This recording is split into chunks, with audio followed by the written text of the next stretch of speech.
Nicholas Bellini hated loose ends. That was the only reason he cut the Chicago deal short, closed negotiations 2 days ahead of schedule, and caught a red-eye back to Manhattan.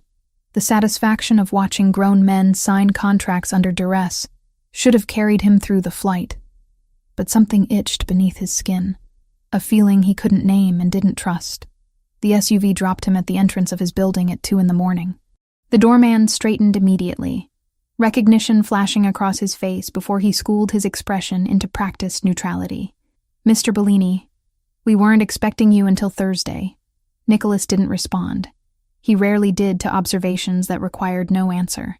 The elevator ride to the penthouse was silent, except for the mechanical hum of cables and gears. He rolled his shoulders, feeling the tension of 3 days spent in boardrooms and backrooms where deals were sealed with threats disguised as promises. The elevator doors opened directly into his foyer. Home. Sanctuary. The one place in this city where he controlled every variable, every entrance, every breath of air that moved through the space. Except something was wrong. Nicholas froze, one hand instinctively moving to the weapon holstered at his hip. Years of survival had taught him to read spaces the way other men read books. Every detail mattered. Every object out of place was a potential threat. Women's shoes sat by the entrance. Small, worn sneakers that looked like they'd been walked in for miles. Not designer, not expensive. Definitely not his sister's style. His eyes tracked to the living room. A canvas tote bag rested on his leather sofa, contents spilling out. A water bottle. A paperback novel with a cracked spine. Keys attached to a cheap keychain. Lights spilled from the hallway leading to the bedrooms. Not the ambient glow of security lighting he'd programmed, but the harsh brightness of someone who'd turned on every switch. Nicholas drew his gun. The weight felt familiar in his palm, an extension of his hand. He moved through the penthouse with practiced silence, checking angles, clearing corners. The kitchen was empty, the dining room untouched. His office door remained closed, security panel still armed. That left the bedrooms. He approached the master suite, weapon raised, senses heightened to a razor's edge. The door stood ajar. Inside, he could hear water running. Not the aggressive spray of a shower, but the gentler sound of a bathtub being filled. Nicholas kicked the bathroom door open, gun trained on the space beyond, and froze.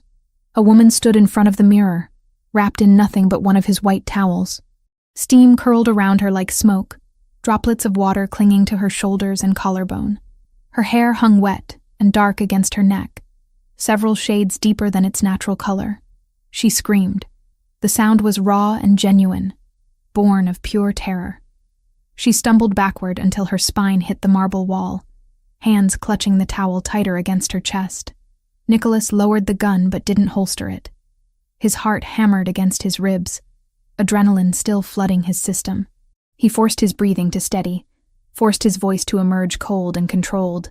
"Who the hell are you?"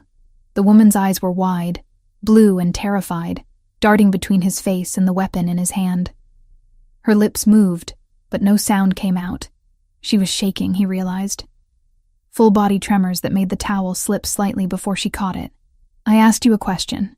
He kept his tone flat, dangerous. "You have 3 seconds to explain why you're in my home before I call security." "I'm Lauren." The words tumbled out in a rush. "Lauren Mitchell. I'm friends with Gabriella. Your sister. She said I could stay here. I'm so sorry. I didn't know you'd be back. She said you were traveling until Thursday." Nicholas's jaw clenched. "Gabriella." Of course. His sister had a habit of making decisions without consulting him, but this crossed every line he'd drawn. "Show me proof." Lauren's eyes darted to the counter where her phone sat next to a hairbrush and various toiletries he didn't recognize. She moved slowly, keeping the towel secured with one hand while reaching for the device with the other. Her fingers trembled as she unlocked the screen and pulled up a conversation thread. She held it out to him, arm extended but body still pressed against the wall, maintaining maximum distance. Nicholas holstered his weapon and took the phone. The messages were recent, time-stamped from 2 days ago. His sister's contact photo smiled up at him from the top of the screen, that same reckless grin Gabriella had been giving him since she was 6 years old.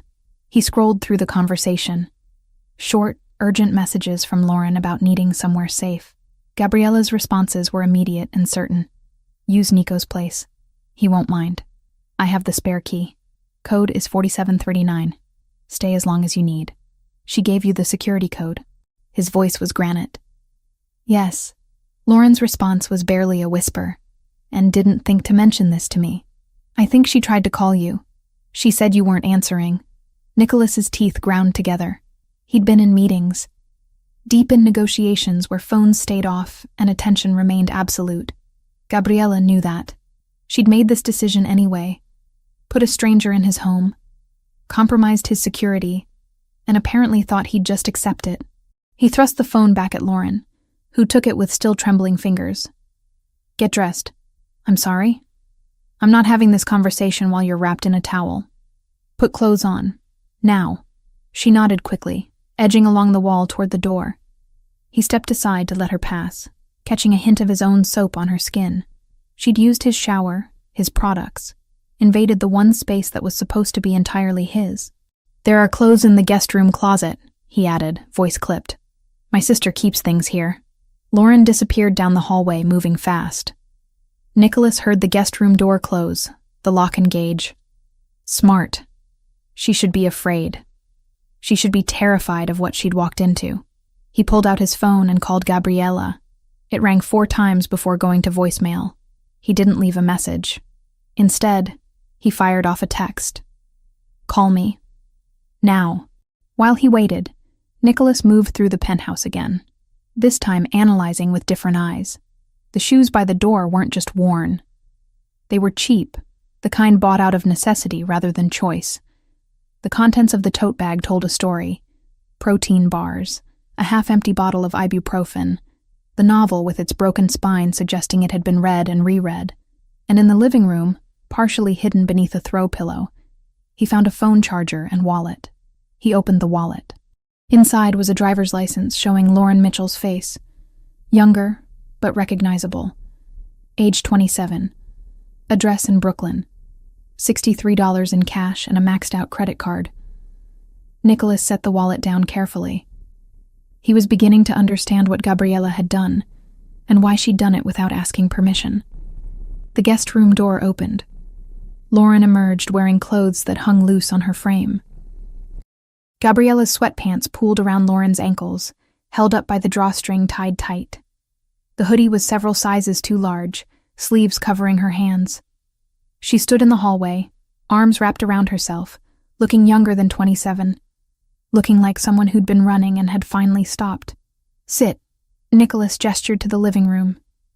She moved past him, giving him a wide berth, and perched on the edge of the sofa. He took the chair across from her, maintaining distance but keeping her in full view. Start from the beginning, he said, and don't leave anything out. Lauren swallowed hard. Her hands twisted in the oversized sleeves. I needed somewhere safe. Somewhere my ex-boyfriend wouldn't find me. Gabriella offered your place because you were traveling. Your ex-boyfriend. Nicholas leaned back, expression neutral. Why would he be looking for you? Because I left him. 3 days ago. He doesn't like when things don't go his way. That's not an answer. Lauren's jaw tightened. For the first time since he'd found her, something besides fear flashed in her eyes. Anger, maybe. Or exhaustion. Ryan is controlling. He was controlling. He monitored my phone, my computer, my bank accounts. He decided what I wore, where I went, who I could talk to. When I told him I was leaving, he locked me in the apartment for 2 days. Nicholas's expression didn't change, but something cold settled in his chest. How did you get out? He had to go to work. I broke the window in the bathroom and climbed down the fire escape. She pushed up the sleeves of the hoodie as she spoke, revealing her wrists. Dark bruises circled both, finger-shaped marks that made Nicholas's hands curl into fists. So you ran to Gabriella. She's my best friend, has been since college. She's the only person Ryan didn't succeed in cutting out of my life completely. Lauren's voice wavered. I didn't have anywhere else to go. Nicholas stood and walked to his office, unlocking the door with a code Lauren couldn't see. Inside, he accessed the security system and pulled up the footage from the past 48 hours. There she was, arriving at 2:30 in the afternoon 2 days ago. The camera showed her stepping off the elevator, jumping at the chime, looking around with wide eyes before entering the code Gabriella had given her. She'd been carrying only the tote bag, wearing the same clothes she'd been wearing when he found her. He fast-forwarded through the footage, Lauren making herself small in his space, sleeping on the sofa instead of the guest bed for the first night, eating sparingly from his kitchen, spending hours in the bathtub like she was trying to wash something off that wouldn't come clean. Nicholas closed the security feed and returned to the living room. Lauren hadn't moved, still perched on the edge of the sofa like she might need to run at any moment. "You've been here 2 days." "Yes. And your ex-boyfriend." "Ryan. Does he know you're here?" "No. God, no. Gabriella was the only person I told and she wouldn't tell him anything." Lauren's eyes widened. "He doesn't know, does he?" "Not yet." Nicholas pulled out his phone again. Still no response from Gabriella. But men like that don't stop looking. And if he has the resources you're suggesting, he'll find you eventually. Lauren's face went pale. She looked like she might be sick. "I'll leave. Right now. I shouldn't have come here. I shouldn't have put you in this position. It's 3 a.m. I don't care. I'll find somewhere else." "With $63 and a maxed credit card?" She flinched. "You went through my wallet. This is my home. Nothing here is private from me." Nicholas's voice was steel. "Sit down." Lauren had started to stand. She sank back onto the sofa, eyes bright with unshed tears. "I need to know more about Ryan," Nicholas continued. "Full name, where he works, what resources he has access to." "Why?" "Because my sister put you in my home, which makes you my responsibility until you leave it. And I protect what's mine." The words hung in the air between them. Lauren stared at him, trying to read past the cold mask he wore. She wouldn't find anything. Nicholas had spent years perfecting that control. "Ryan Foster," she finally said. "He works for some kind of import-export company. I don't know the details. He never talked about work, and when I asked questions, he'd get angry." Nicholas knew several import-export companies in this city. Most of them were fronts for operations that had nothing to do with legitimate trade. Does he have family? Friends? People he'd go to for help finding you? His father has money. Real money. Ryan uses that to his advantage. Lauren's hands twisted together. And he has a sister. Melissa. My sister. He's threatened to hurt her if I ever tried to leave. That was the detail that crystallized everything. Nicholas understood now why Gabriella had acted without permission. His sister knew him well enough to know he couldn't turn away from this. "Your sister? Where is she? Brooklyn?" "She's in nursing school at SUNY. She lives in the dorms." Nicholas made a note in his phone. He'd have someone checking on the sister by morning. If Ryan Foster was the kind of man who threatened women through their families, he was exactly the kind of problem Nicholas knew how to handle. "You'll stay here," he said, "until we figure this out. I can't ask you to do that." "You're not asking, I'm telling you." Nicholas stood, signaling the conversation was over. "The guest room is yours. Don't answer the door. Don't go near the windows. And don't leave this apartment without telling me first." Lauren nodded slowly, processing the sudden shift in her circumstances. "Thank you," she whispered. Nicholas didn't respond. He walked back to his office, already pulling up contacts on his phone. People who owed him favors. People who specialized in finding information others wanted hidden. Behind him, he heard Lauren move toward the guest room, her footsteps soft on his floors. The door closed quietly, lock engaging once again. Nicholas stared at the security monitor showing the empty hallway.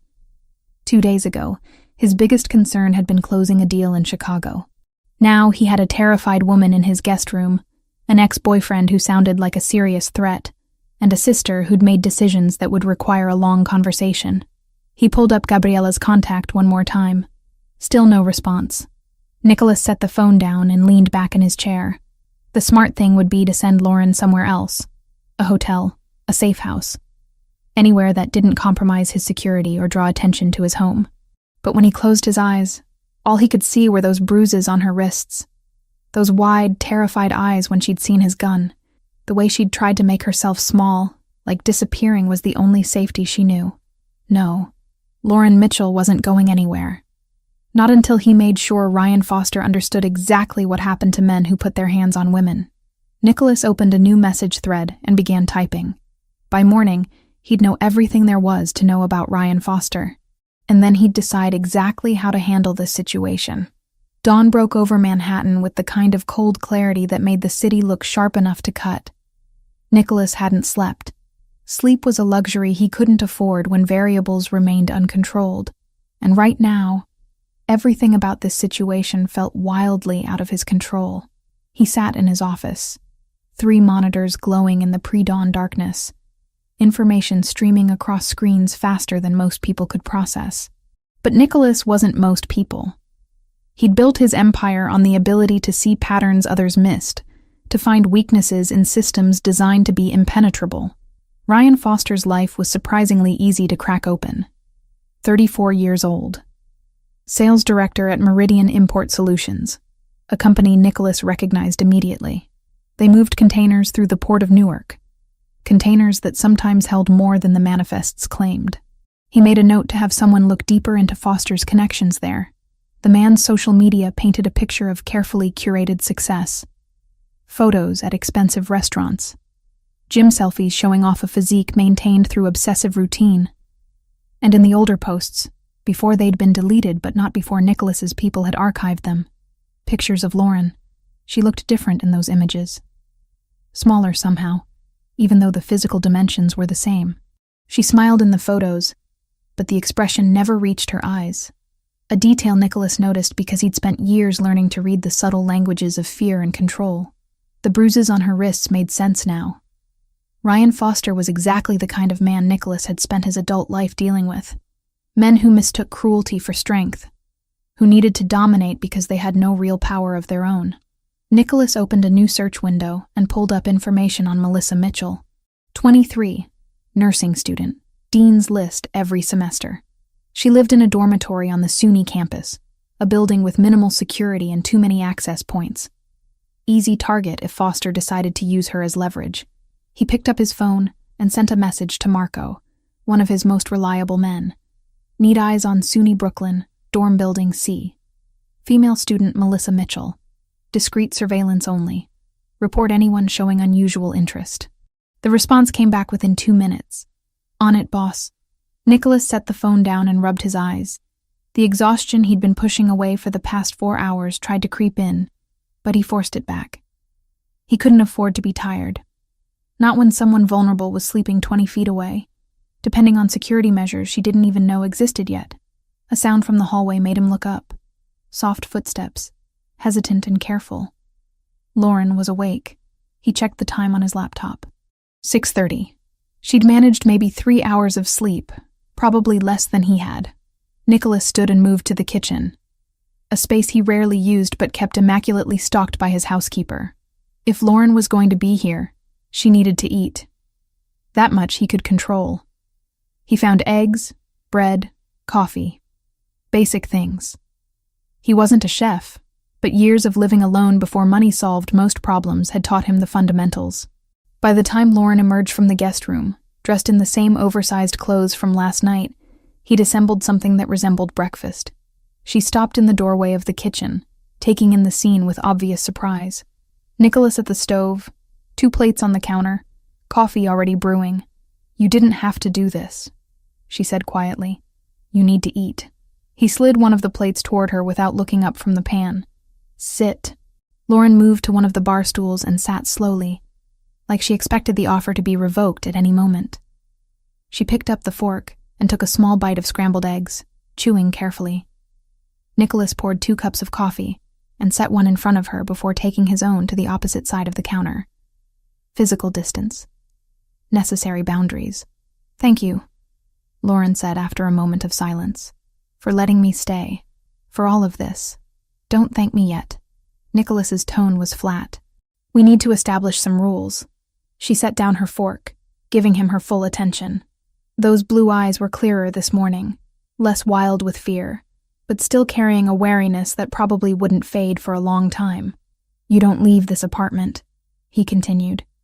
"Not to go downstairs, not to check the mail, not for any reason unless I explicitly approve it first." Lauren nodded slowly. "You don't answer the door. If someone rings the buzzer, you ignore it." My security knows not to let anyone up without my permission, but I don't take chances. Okay. Stay away from the windows. The glass is bulletproof, but that doesn't mean you should be visible from the street. He paused, making sure she understood the weight behind each instruction. These aren't suggestions, Lauren. They're requirements if you're going to be here. I understand. Her voice was steady, but her hands trembled slightly as she picked up the coffee cup. Nicholas watched her drink, noting the way she cupped the mug with both hands like she was trying to absorb its warmth. She wore no jewelry except a simple silver necklace with a small pendant that caught the morning light. I need to go out today, he said. Arrange some things. You'll be alone here for a few hours. I'll be fine. I'm also adding extra security to the building. You won't see them, but they'll be there. Lauren's brow furrowed slightly. Is that necessary? I mean, Ryan doesn't know I'm here? Yet. Nicholas set his coffee down with deliberate precision. Your ex-boyfriend doesn't strike me as the type to give up easily. And if Gabriella was the only person you told, he'll eventually think to question her. The color drained from Lauren's face. I didn't think about that. That's why I'm thinking about it for you. He pulled out his phone and showed her a photo he'd compiled from public records. This is Ryan Foster, correct? Lauren glanced at the screen and immediately looked away, jaw tight. Yes. Nicholas pocketed the phone. The reaction told him everything he needed to know about how deep the fear ran. There's something else, Lauren said, voice barely above a whisper. About my sister, Melissa. Ryan knows where she goes to school. He's mentioned it before. Said he could find her anytime he wanted. I'm worried that if he can't find me, he'll go after her. Nicholas had been waiting for this. He'd already made the decision to protect Melissa Mitchell, but Lauren didn't need to know that yet. Information was currency, and he spent it carefully. Where does she live? SUNY Brooklyn. Dorm building C, 3rd floor. I'll make sure she's safe. Lauren's head snapped up. How? You don't even know her. I know people. That's enough.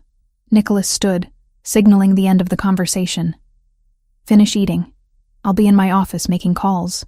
He walked away before she could ask more questions, before he could see the gratitude and confusion warring on her face. Gratitude made him uncomfortable. People thanked him for things he did out of calculation, not kindness. Back in his office, Nicholas pulled up a secure messaging app and contacted his attorney.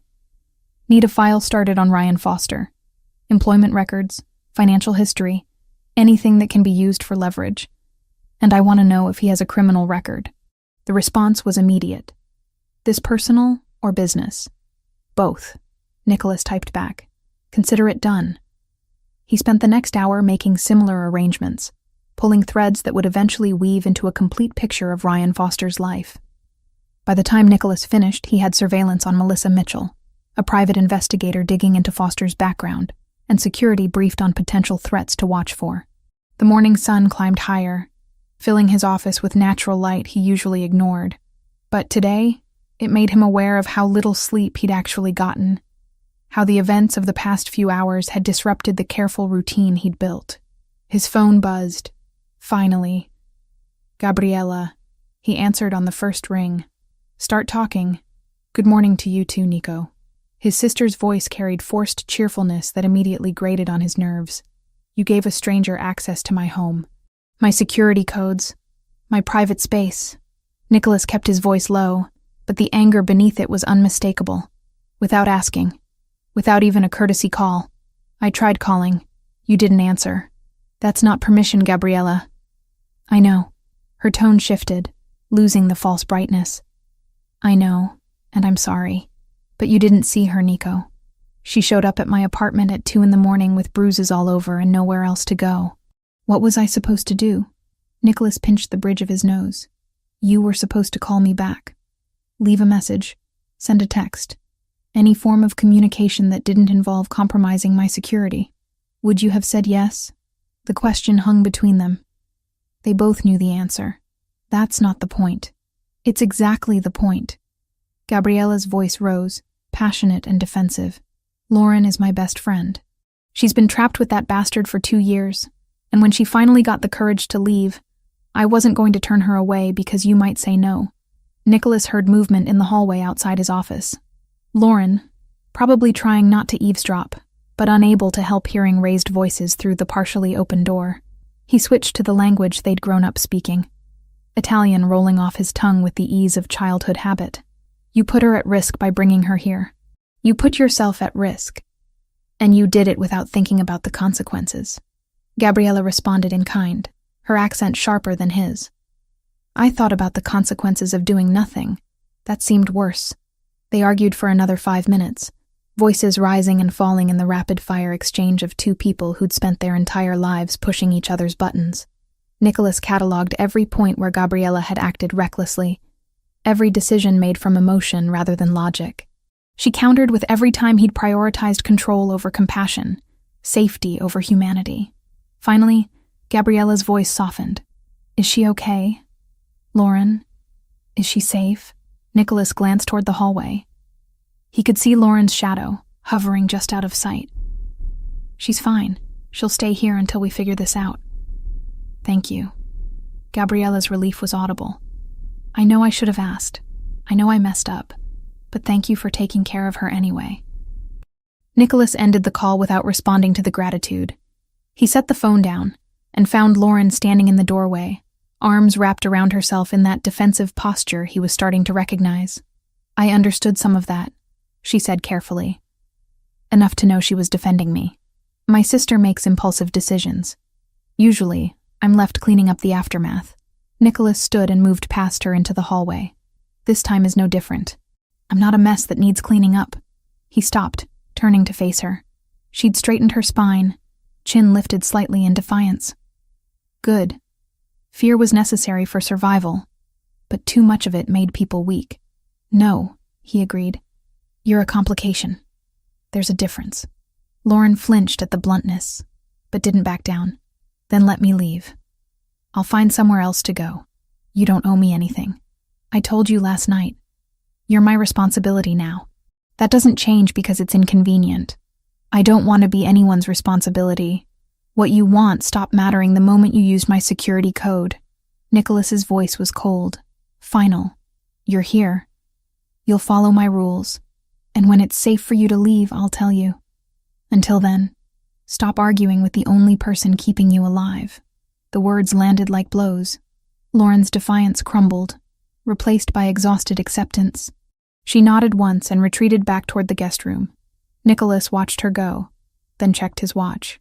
Almost noon. Time to make good on his promise to secure the building. He left the apartment, taking the elevator down to the lobby where building management kept offices. The conversation with security took less than 10 minutes. Additional cameras, more frequent patrols, a list of approved visitors that currently contained exactly 0 names. Money smoothed over any questions about why the sudden increase in precautions. On his way back upstairs, Nicholas received a message from Marco. Eyes on the sister. All clear so far. We'll maintain position. Good. 1 variable controlled. Back in the apartment, Nicholas found Lauren exactly where he'd left her, curled up on the guest bed with her phone. She looked up when he appeared in the doorway. Your sister is being watched, he said without preamble. Discreetly. She won't know, but if Ryan Foster goes anywhere near her, I'll know about it. Lauren's eyes widened. You did that already? In the last few hours? I don't wait when it comes to security. Nicholas leaned against the doorframe. Your things. From your old apartment. I'm assuming you want them. I don't want to put anyone at risk by going back there. That's why you're not going. I'll send someone. Ryan might be watching the building. Let him watch. Nicholas pulled out his phone. Make a list of what you need. Essential items only. Someone will retrieve them when it's safe. Lauren hesitated, then started typing on her phone. After a minute, she showed him the screen. Clothes, toiletries, a few books, laptop, external hard drive with her work files. What kind of work? Nicholas asked. I teach art. Elementary school. Or I did. Lauren's expression clouded. Ryan made me quit last year.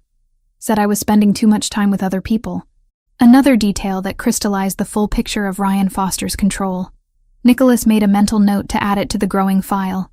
Send me that list. I'll handle it. He turned to leave, then paused. There's food in the kitchen. Help yourself. And Lauren? She looked up. Stop apologizing for existing here. It's exhausting. He left before she could respond, closing the door to his office and returning to the screens that showed him everything he needed to know about the world outside. Information flowed in throughout the afternoon. Foster had indeed hired a private investigator, a man named Reeves who specialized in finding people who didn't want to be found. Nicholas had files on Reeves within an hour, including details about 3 affairs, 2 gambling debts, and a daughter at Columbia who didn't know her father's line of work. Leverage, always useful. As evening approached, Nicholas emerged from his office to find Lauren in the living room, photo albums spread across the coffee table. She looked up guiltily when he entered. "I'm sorry. I was looking at the bookshelf and found these. I shouldn't have." "It's fine." Nicholas moved closer, recognizing the albums. His housekeeper must have left them out during her last organizing spree. "Those are old." "Is this Gabriella?" Lauren pointed to a photo of a young girl with dark braids, grinning at the camera with missing front teeth. 8 years old, just after she broke her arm trying to prove she could skateboard better than the boys in our neighborhood. A smile tugged at Lauren's lips. "That sounds like her." She flipped the page, revealing more photos. A teenage Nicholas, already tall and serious-eyed even then. Family gatherings, graduations, life documented in careful chronological order. "You looked so young here." Lauren touched a photo of Nicholas at 15. Suit ill-fitting, jaw set in a determined line. "That was my father's funeral." Nicholas's voice was neutral, fact without emotion. Lauren's hand jerked back like the photo had burned her. "I'm sorry. I didn't mean to. I told you to stop apologizing." He closed the album gently. It was a long time ago, but Lauren was looking at him differently now, seeing past the cold exterior to something underneath. The shift made Nicholas uncomfortable in a way he couldn't name. "I should start dinner," he said, retreating toward the kitchen. Lauren followed. "I can help. Do you know how to cook?" "Basic things. Ryan didn't like when I spent too much time in the kitchen. Said I was avoiding him." Nicholas pulled ingredients from the refrigerator without commenting on that particular detail. He was building a comprehensive understanding of Ryan Foster's methods of control, and each new piece of information made Nicholas's jaw clench tighter.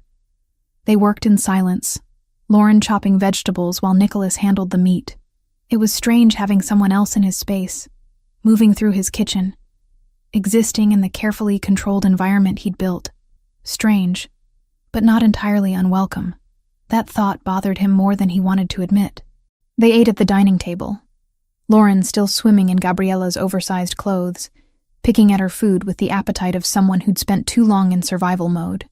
Nicholas watched her over the rim of his wine glass, noting details, the way she checked her phone every few minutes, the tension in her shoulders that never fully released, the dark circles under her eyes that makeup couldn't hide. "When's the last time you slept through the night?"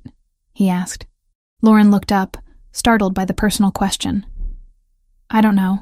Months, maybe. You're safe here. Sleep." That's easier said than done. Nicholas understood that better than she knew. Safety was a concept, not a feeling. It lived in the mind, and minds were hard to convince once fear had taken root. After dinner, Lauren retreated to the guest room while Nicholas returned to his office. He worked until past midnight, coordinating surveillance, reviewing files, building the case against Ryan Foster that would eventually make the man understand exactly how badly he'd miscalculated. Around 1 a.m, Nicholas heard the television turn on in the living room. He found Lauren there, curled up on the sofa with a throw blanket, watching some old movie with the volume low. "Can't sleep?" he asked. She shook her head. "Every time I close my eyes, I think I hear him." Outside the door, coming down the hallway. "I know it's not logical, but fear isn't logical." Nicholas sat in the chair across from her, maintaining the distance that seemed necessary. "It takes time to convince your brain that the threat is gone." "Is it gone? The threat?" "Not yet, but it will be." Lauren studied him in the dim light of the television. "Who are you, Nicholas Bellini?" "Someone who keeps his promises." "That's not an answer. It's the only one you need right now." She didn't push, just returned her attention to the screen. Nicholas stayed, telling himself he was monitoring the situation, ensuring she felt secure. But some deeper part of him, The part that wasn't entirely cold calculation recognized the truth. Lauren Mitchell had walked into his life by accident, but keeping her there was starting to feel like a choice. Eventually, she fell asleep on the sofa, breathing deep and even. Nicholas stood and retrieved a heavier blanket from the closet, draping it over her carefully. She stirred, but didn't wake, her face softening in sleep. He stood there longer than necessary, watching the rise and fall of her breathing, the way her hand curled beneath her chin like a child's.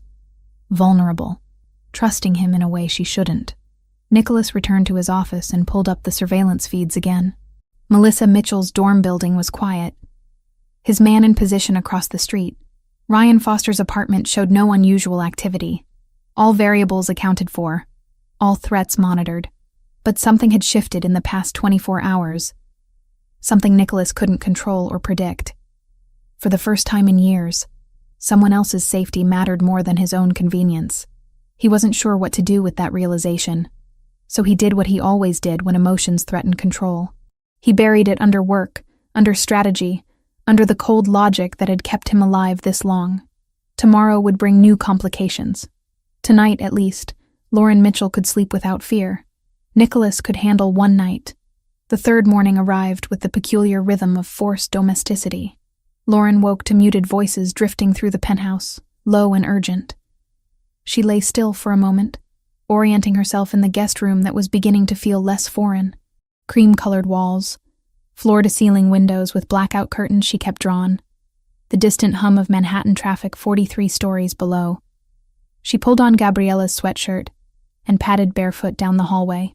Nicholas's office door stood partially open, warm light spilling across dark hardwood floors. His voice carried through the gap, speaking in rapid Italian that Lauren could only partially follow. Business, she assumed. Or the other things he did that fell into shadows she wasn't sure she wanted to understand. The kitchen was pristine, untouched since they'd cleaned up dinner the night before. Lauren moved through the space with growing confidence. No longer afraid to open cabinets or use the expensive espresso machine that probably cost more than her monthly rent used to be. She ground beans, the mechanical sound filling the silence, and watched dark liquid drip into 2 white ceramic cups. The conversation in the office stopped. Footsteps approached. Nicholas appeared in the doorway, phone still in his hand, dark hair slightly disheveled from running his fingers through it. He wore black dress pants and a white shirt, sleeves already rolled to his elbows despite the early hour. His eyes tracked to the coffee cups, then to her face. "You didn't have to do that," he said. "I wanted to be useful." Lauren slid 1 cup across the counter toward him. "Besides, you've made breakfast twice now. This is the least I can do." He picked up the cup and took a sip, eyes never leaving hers over the rim. "It's good. My one marketable skill, making coffee." She attempted a smile that felt brittle on her face. "Well, that and teaching 8-year-olds about finger painting, though I'm currently unemployed, so maybe neither skill is particularly marketable." Nicholas set the cup down with deliberate care. "About that. Your job. Did you quit, or did Ryan make you quit?" Lauren's grip tightened on her own cup. "Why does it matter?" "It matters." She looked away, studying the grain pattern in the marble countertop. "He said I was spending too much time with other people's children, that I was using work as an excuse to avoid him. He made me call the principal and resign while he listened on speakerphone." The muscle in Nicholas's jaw flexed, the only visible reaction to information that clearly affected him more than he showed. When was this? Last March, 13 months ago. The timeline was burned into her memory, another marker in the slow erosion of her life. After that, I wasn't allowed to leave the apartment without him. He said it was for my safety, that the neighborhood was dangerous. But really, it was just another way to keep track of where I was every minute of every day. Nicholas's phone buzzed against the counter. He glanced at the screen and his expression shifted, something cold and focused sliding into place. "That's my attorney," he said, already moving back toward his office. "Wait here." He disappeared through the doorway, and Lauren heard the conversation resume, this time in English, clipped and professional. She caught fragments. Legal implications, and filing false reports, and leverage if needed. Her stomach twisted. Whatever Nicholas was doing, it involved lawyers and strategy and resources she couldn't begin to comprehend. Part of her wanted to know every detail. Another part, the part still learning to trust, worried about what debts she might be accumulating without realizing it. 10 minutes later, Nicholas emerged with an expression that made Lauren's pulse spike. "What is it?" she asked. "What happened?" "Your ex-boyfriend filed a police report yesterday." Nicholas's voice was controlled, factual, claiming you stole $15,000 from him before you left. He circulated your photo to local precincts and hired a private investigator to find you. The room tilted slightly. Lauren gripped the edge of the counter to steady herself. "That's not true. I didn't take anything from him. I barely escaped with my purse." "I know." Nicholas moved closer, not touching, but solid and grounding in his certainty.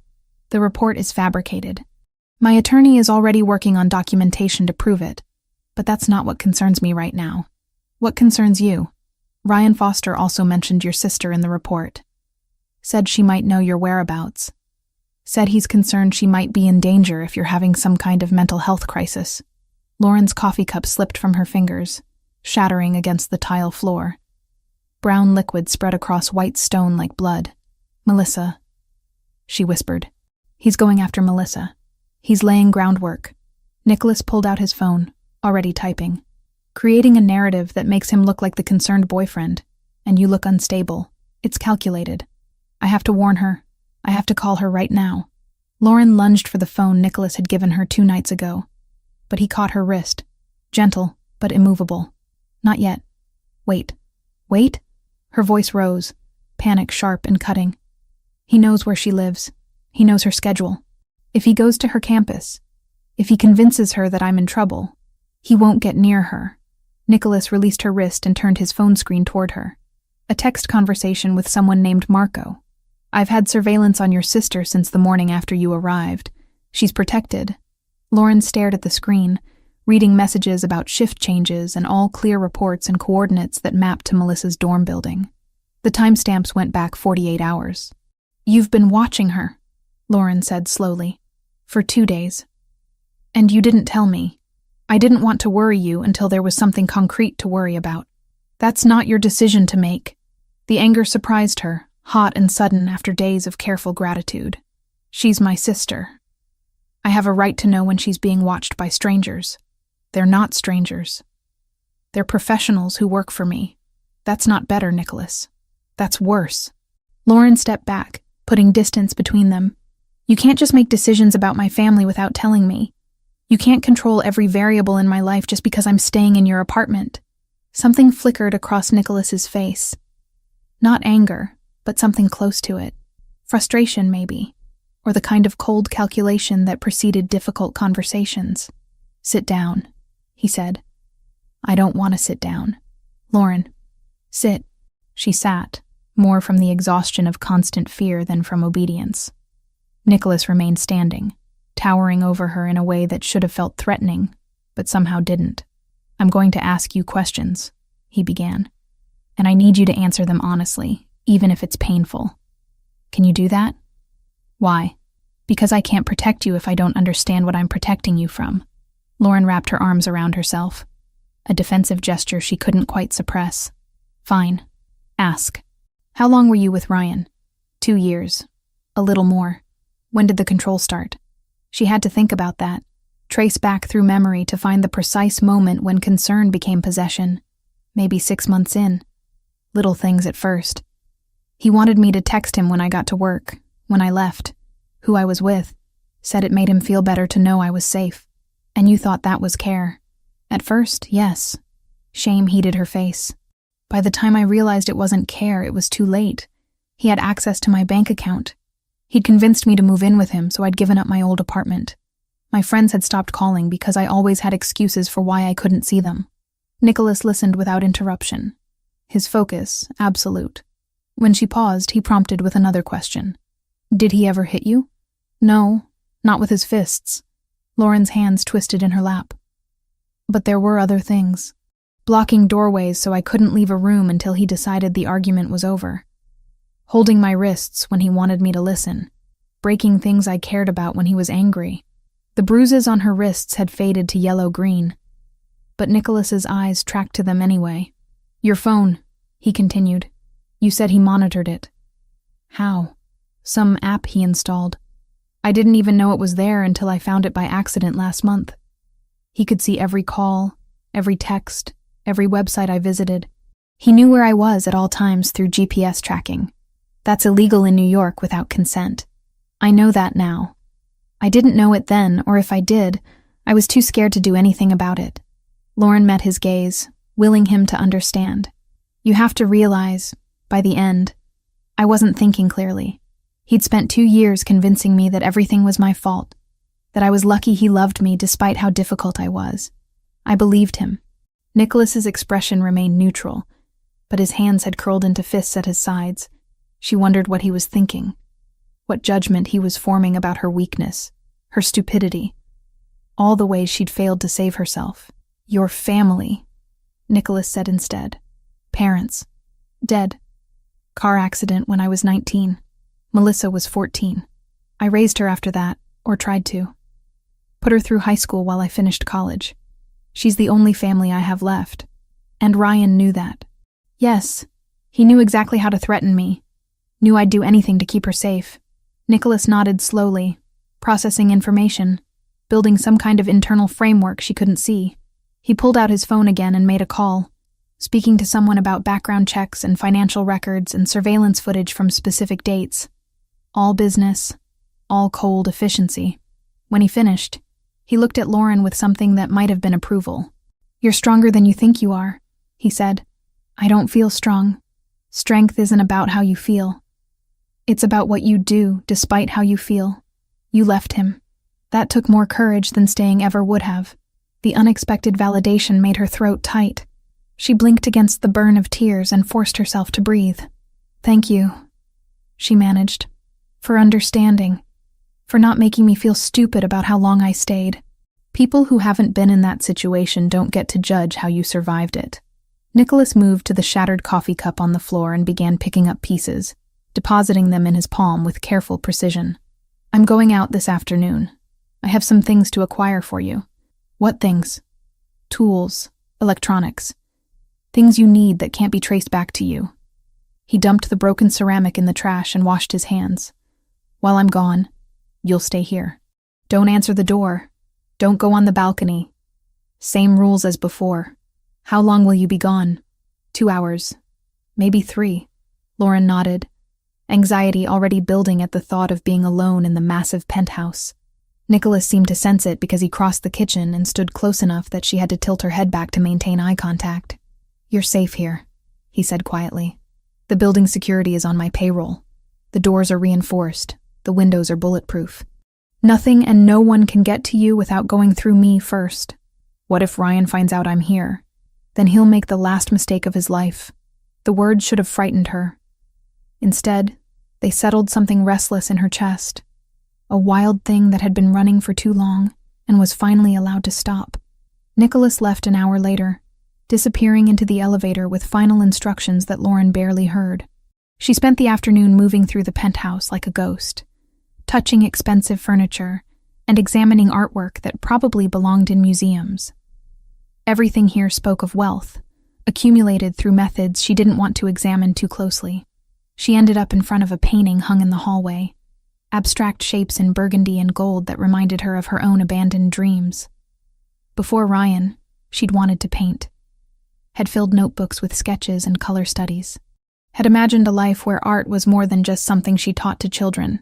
When Nicholas returned, he found her there, staring at the canvas with an expression he couldn't quite read. You like it? He asked. Lauren startled, not having heard him arrive. It's beautiful. Whoever painted this understood color theory at an instinctual level. Nicholas set down several shopping bags and moved to stand beside her. My mother painted it. Years ago before she died. I'm so sorry. I didn't mean... Stop apologizing. But his voice was softer now, lacking its usual sharp edge. She would have liked hearing someone appreciate it. Most people just see expensive decoration. It's more than that. It's freedom captured on canvas. Look at how the colors flow without constraint. Nicholas studied her profile instead of the painting. Is that what you see? Freedom? That's what she felt when she painted it. You can tell. They stood in silence, shoulders almost touching, both looking at the same painting but seeing different things. Finally, Nicholas stepped back and retrieved the shopping bags. "Come here. I want to show you something." Lauren followed him to the dining table where he began removing items. A brand new laptop, sleek and compact. A cell phone still in its packaging. A tablet, charging cables and cases. "These are registered under a corporate account that can't be traced to you," Nicholas explained. "The phone has a secure operating system. The laptop comes with VPN software already installed. Nothing you do on these devices can be tracked by Ryan or anyone else." Lauren touched the phone box with tentative fingers. "This is too much." "It's necessary. You need to be able to communicate safely. Check email. Look for jobs eventually. Live your life without constantly looking over your shoulder. I can't afford any of this. I'm not asking you to pay for it. But I should. I can't just take—" Nicholas cut her off with a look. "Consider it an investment in my peace of mind. If you have the tools to function independently, you're less vulnerable. That makes my job easier." It was the most practical argument he could have made, one that didn't demand gratitude or create debt. Lauren found herself nodding. "Thank you," she said simply. They spent the next hour setting up the devices, Nicholas walking her through security protocols and backup systems with the patience of someone who understood technology at a fundamental level. When everything was configured, he ordered dinner from a restaurant Lauren didn't recognize, and they ate at the table while the city glittered beyond the windows. "Tell me about your life before Ryan," Nicholas said between bites. "What did you want?" The question caught Lauren off guard. No one had asked her that in years. "I wanted to paint," she admitted. "Really paint, not just teach it. I used to visit galleries every weekend, study different artists, imagine what it would feel like to see my own work hanging on those walls. Why didn't you? Money. Time. Fear that I wasn't good enough." She picked at her food. "Then Ryan happened. And wanting things for myself started to feel selfish. That's what men like him do. Convince you that your dreams are selfishness. You sound like you've dealt with men like him before." Nicholas's expression darkened. "More than I'd like. They're a particular kind of coward. The kind who needs someone weaker to make themselves feel strong. What do you do with them when you encounter them?" "I make sure they understand the hierarchy." He took a sip of wine, eyes never leaving hers. "That there are levels of power they'll never reach, and stepping above their station has consequences." It was the closest he'd come to admitting what he actually did. The business that afforded penthouses and security teams and the ability to make problems disappear. Lauren should have pressed for details, demanded honesty about what she'd walked into. Instead, she asked, "What about you? What do you want?" Nicholas considered the question longer than she expected. "Control," he finally said, "of my time, my space, my decisions. I spent too many years having those things dictated by other people. Now I make sure no one has that power over me again. Is that why you live alone?" "It's why I've always lived alone. Until 3 days ago." The acknowledgement hung between them, heavy with implication. Lauren took a careful sip of her own wine, feeling the warmth spread through her chest. "Does it bother you?" she asked. "Having me here?" "It's an adjustment." Nicholas leaned back in his chair, but not an unwelcome one. They finished dinner with easier conversation, the kind that didn't carry the weight of trauma or threat. Lauren talked about museums she'd visited, artists who'd influenced her, the dream of having her own studio space someday. Nicholas listened with an attention that made her feel seen in a way she'd forgotten was possible. When they finally cleared the table, exhaustion pulled at Lauren's edges. She said goodnight and retreated to the guest room, but sleep remained elusive. The new phone sat on the nightstand, tempting and dangerous. She picked it up and navigated to a secure browser, typing her sister's name into a search engine before she could stop herself. Melissa's social media profiles were public, filled with photos of campus life and study groups, and the casual confidence of someone who didn't know danger was circling. Lauren's chest ached looking at her sister's smile, so young and unguarded. A soft knock on the door made her jump. "Come in," she called. Nicholas entered carrying a steaming mug. "Thought you might want tea." "Chamomile. It helps with sleep." "How did you know I was awake?" "I heard you moving around." He set the mug on the nightstand. "What are you looking at?" Lauren turned the phone screen toward him, showing Melissa's latest post from 3 hours ago. A selfie in the dorm common room, textbooks spread around her. Caption reading, "Nursing school is trying to kill me, but at least the coffee is good." "She looks happy," Nicholas observed. "She doesn't know anything. About Ryan, about me being here, about men watching her from across the street." Lauren's voice cracked. "I hate that I brought this into her life." "You didn't bring this into her life. Ryan Foster did." Nicholas sat on the edge of the bed, maintaining appropriate distance. "And tomorrow, if you want, you can call her. Use the secure phone. Tell her what's happening. She deserves to know. Will she be safe? If I contact her, the phone is untraceable, and my people will make sure she's protected whether she knows it or not." He stood to leave, then paused at the door. "Lauren, you're not alone in this anymore. Let that sink in." After he left, Lauren sat in the quiet dark, sipping tea that tasted like comfort and safety. Outside, Manhattan hummed with its restless energy. Inside, for the first time in longer than she could remember, the fear that usually kept her awake began to recede. She thought about Nicholas's words, about strength and survival, and the courage it took to leave. About the freedom her own mother had painted into abstract shapes before her death. About dreams that had been sleeping too long. Tomorrow she would call Melissa. Tomorrow she would start rebuilding the pieces of herself that Ryan had systematically dismantled. Tonight, she would rest in the knowledge that someone was standing between her and the darkness, someone who understood control, but wielded it differently, who saw her weakness and didn't exploit it. Lauren finished the tea and set the empty mug aside. The new phone glowed softly on her nightstand, full of possibility and connection. She plugged it in to charge, and finally let her eyes close. In his office down the hall, Nicholas reviewed surveillance footage and updated files, and made plans for tomorrow's moves in a chess game Ryan Foster didn't even know he was losing. But part of his attention remained tuned to the hallway, to the woman sleeping in his guest room, to the shift happening inside him that had nothing to do with strategy and everything to do with something he'd spent years avoiding. He told himself it was just responsibility, just keeping a promise to his sister, just doing what needed to be done. But the truth was beginning to surface anyway, patient and inevitable as dawn. After 5 days in the apartment, something unexpected happened. Not a crisis or a threat, but the quiet formation of routine.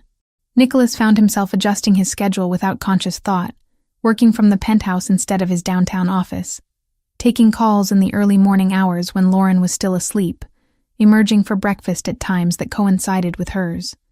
He told himself it was practical. Monitoring the situation required proximity. But the truth sat heavier in his chest each morning when he heard her moving through his space, no longer tiptoeing like an intruder, but walking with the confidence of someone who belonged. That morning, Nicholas finished a conference call with associates in Chicago and stepped out of his office to find Lauren standing in the living room, staring at the dining table with an expression caught between confusion and something that looked dangerously close to hope. Art supplies covered the dark wood surface. Watercolor pads, professional-grade brushes still in their packaging, tubes of paint in colors that spanned the full spectrum. A portable easel leaned against a chair. Pencils, charcoal, fixative spray, everything an artist might need to actually create instead of just dream. Lauren turned when she heard his footsteps, eyes wide and questioning. "Did you do this?" she asked. Nicholas moved closer, surveying the supplies with feigned casualness. "You mentioned wanting to paint. These were delivered this morning. Nicholas, this is hundreds of dollars worth of materials. I can't accept—" "You're not accepting. You're using." He picked up one of the watercolor pads, flipping through blank pages. "Consider it payment for tolerating my presence at breakfast every morning." A laugh escaped her, surprised and genuine. "You're paying me to eat with you? I'm providing tools. What you do with them is your choice." He set the pad back down. "My housekeeper was going to throw out that corner of the guest room anyway. Might as well fill it with something useful." The lie was transparent, but Lauren didn't call him on it. Instead, she reached out and touched one of the brush handles with reverent fingers. "Thank you," she said softly. This means more than you know."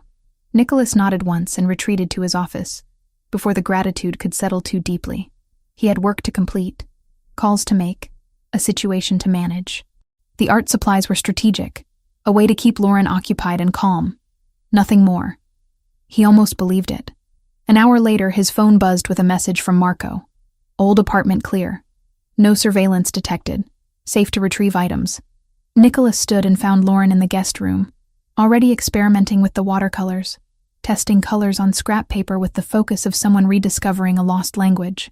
"Your apartment is clear," he said from the doorway. "We can get your things today."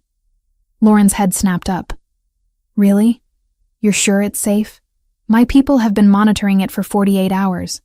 Ryan hasn't been near the building. Either he's given up on that location or he's looking elsewhere. Probably elsewhere." Lauren set down her brush. "He doesn't give up easily. Neither do I." Nicholas pulled out his phone. "I'm having Gabriella meet my driver there. She has your spare key, correct?" "Yes, but I should go. I know where everything is. What's important? You're staying here." The familiar argument rose in Lauren's throat. Nicholas could see it building. But before she could launch into reasons why she should be allowed to leave the penthouse, his phone rang. Gabriella's name flashed on the screen. "Your sister has impeccable timing," he muttered, answering. "What?" "Good morning to you too, Nico." Gabriella's voice carried forced cheer. "I'm outside Lauren's old building. Your very intimidating driver is here. Should I be worried? Marco?" "He's harmless. He's 6'4" and hasn't smiled once. Like I said. Harmless." Nicholas switched to speakerphone. "You have the key?" "Yes. And I brought extra bags in case there's more than Lauren remembers." Papers rustled in the background. "Is she okay? Can I talk to her?" Nicholas held the phone toward Lauren, who took it with both hands. "Gabby, you don't have to do this." "Of course I do. What are friends for, if not breaking into abandoned apartments to steal back your stuff?" Gabriella's tone shifted, losing its lightness. "How are you, really? My brother isn't being too controlling, is he?" Lauren glanced at Nicholas, who made no attempt to hide that he was listening. "He's been good to me," Lauren said carefully. "Better than I deserve." "You deserve everything, Lauren. Don't forget that." Gabriella's voice hardened. "Nico, you still there?" "Unfortunately." "Treat her right. I mean it. She's not one of your business arrangements." Nicholas felt irritation spike in his chest. "I'm aware of that." "Good. Because if you hurt her, I know where you live. You're literally standing outside an apartment I own. Your threats need work." Lauren pressed her lips together to suppress a smile. The siblings bickered for another minute before Gabriella ended the call with a promise to be at the penthouse within 2 hours. "Your sister is protective of you," Nicholas observed. "She's the only family I had for a long time. Before Melissa, I mean." Lauren handed the phone back. "She was there when I had nothing. Literally nothing. I showed up at her apartment after my parents died, with a garbage bag full of clothes and about $50 in cash. She took me in without question. Loyalty like that is rare. Which is why I need to make sure I'm not putting her in danger by being here." Nicholas pocketed his phone and leaned against the doorframe. "Gabriella can handle herself. She's been navigating my world since she was old enough to understand what our family actually does." It was the most direct acknowledgement he'd made about the nature of his business. Lauren absorbed it without visible reaction. "What does your family do, Nicholas?" "Import, export, security consulting." The answers were technically true. Various interests that require discretion. "That's not a real answer." "It's the one I'm giving you right now." Lauren's jaw tightened, but she didn't push. Instead, she turned back to her watercolors, dismissing him with the focus of her attention. Nicholas recognized the tactic. It was one he used himself when conversations ventured into territory he preferred to avoid. He returned to his office and pulled up the latest report from his investigator. The information that loaded on his screen made his blood run cold. Ryan Foster's connections ran deeper than anticipated. Meridian Import Solutions wasn't just moving containers through Port Newark. They were processing shipments for the Cartel del Golfo, one of Mexico's most dangerous criminal organizations. The implications were staggering. This wasn't a domestic abuser with resources. This was a man connected to people who made violence a business model. Nicholas picked up his phone and called his attorney. "Tell me you've seen the report on Foster," he said without preamble. "Just came through 10 minutes ago." This changes the situation significantly. That's an understatement. If Foster has cartel connections, he has access to resources I didn't account for. Nicholas pulled up additional files on his computer. "We need to move faster. I want everything we can use against him compiled by end of day." "Already working on it. But Nicholas, if the cartel is involved even peripherally, we need to consider bringing in federal authorities." "No, this is above your pay grade." "Nothing is above my pay grade." Nicholas's voice dropped to ice. "Foster put his hands on a woman under my protection. The cartel connection doesn't change that. It just means I need to be more creative about how I handle it." His attorney sighed. "You're going to do what you want, regardless of my advice, aren't you? That's why I pay you to make sure it's legal. Or at least defensible." Nicholas ended the call and sat back in his chair, mind working through scenarios and contingencies. A woman with cartel connections pursuing her was exponentially more dangerous than a controlling ex-boyfriend with money. The rules changed, the stakes elevated. He needed to keep Lauren close, under constant protection, until he could neutralize the threat permanently. The doorbell chimed 2 hours later. Nicholas checked the security camera and saw Gabriella standing in the hallway, arms loaded with bags and boxes, Marco behind her carrying even more. He opened the door, and Gabriella pushed past without greeting, making directly for the guest room where Lauren waited. The reunion was immediate and emotional. Nicholas stood back and watched as the women embraced, Lauren dissolving into tears against Gabriella's shoulder. His sister murmured comfort in Spanish and Italian, mixing languages the way she always did when emotions ran high. "I was so scared," Lauren sobbed. "I didn't know where else to go. You came to exactly the right place. My brother might be emotionally stunted, but he's good at keeping people safe." "I heard that," Nicholas called from the doorway. "You were meant to." Gabriella pulled back from Lauren and wiped tears from her friend's face. "Look at you. You're eating, right? Sleeping? My brother isn't working you to death as unpaid staff?" "He's been..." Lauren glanced at Nicholas. "Kind, in his own way." Gabriella followed her gaze and something shifted in her expression. She saw what Nicholas had been trying to ignore. The way Lauren looked at him with trust that hadn't been earned yet, with gratitude that made him uncomfortable, with something else he refused to name. "Nico, help me with these bags," Gabriella ordered. They carried boxes into the guest room in silence. When the last one was deposited, Gabriella grabbed his arm and pulled him into the hallway, out of Lauren's earshot. "You like her," she hissed in Italian. "I'm helping her. There's a difference. You bought her art supplies. You're working from home. You haven't kicked her out even though having her here disrupts everything about your carefully controlled life." Gabriella poked his chest. "You like her." Nicholas removed her finger with deliberate care. "What I feel is irrelevant. She needs protection. I'm providing it. Keep telling yourself that." Gabriella switched to English, voice softer. "But Nico, be careful. She's been through hell. The last thing she needs is someone else with control issues." The barb hit deeper than Nicholas wanted to admit. "I'm not Ryan Foster. I know that." "But do you?" Gabriella squeezed his arm once, then returned to the guest room where Lauren was unpacking boxes with shaking hands.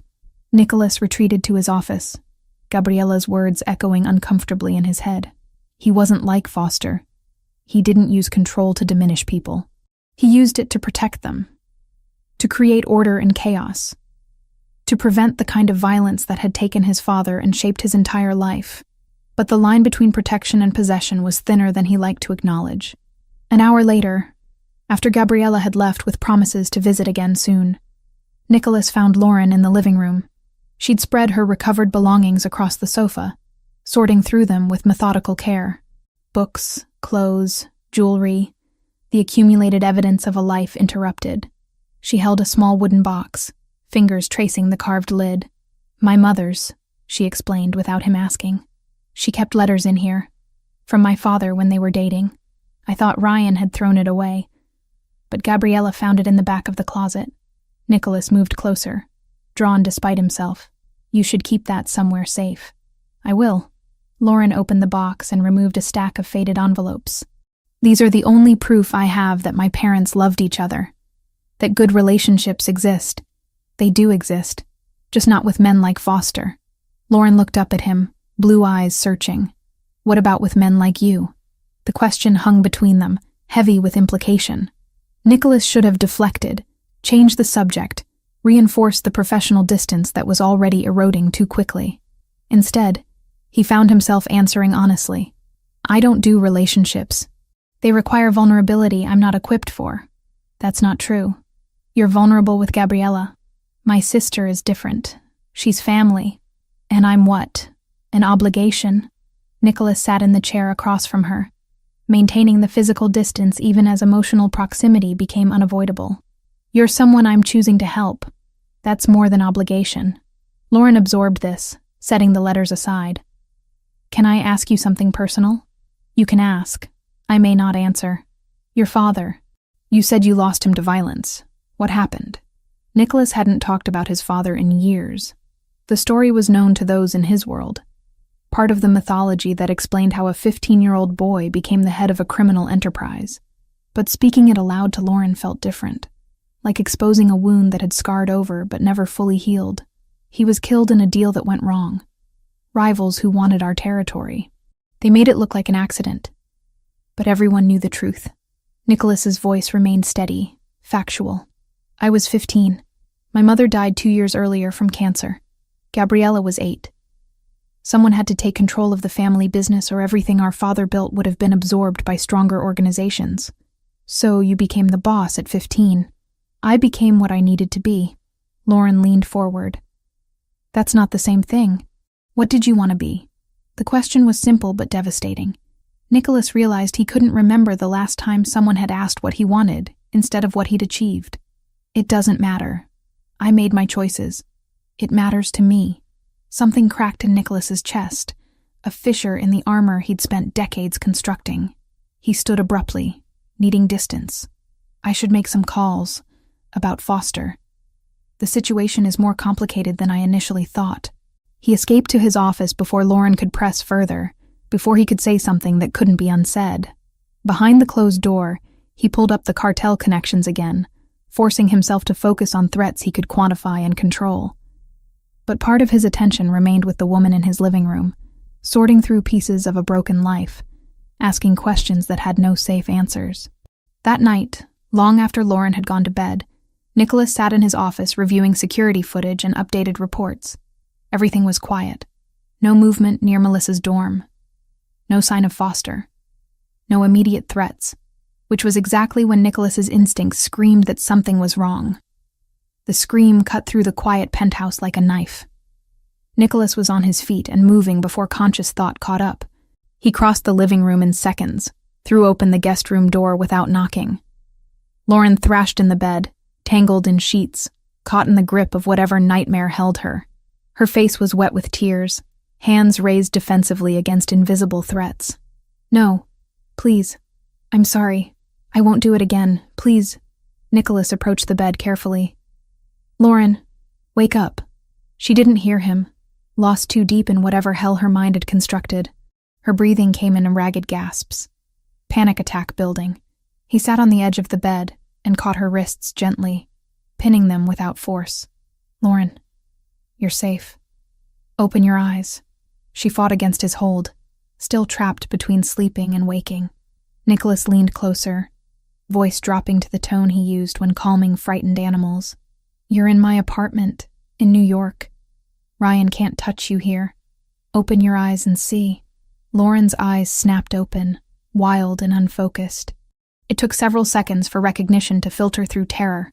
When it did, she collapsed forward, sobbing against his chest. Nicholas held her, one hand cradling the back of her head while she shook apart in his arms. This was new territory. Comfort without calculation.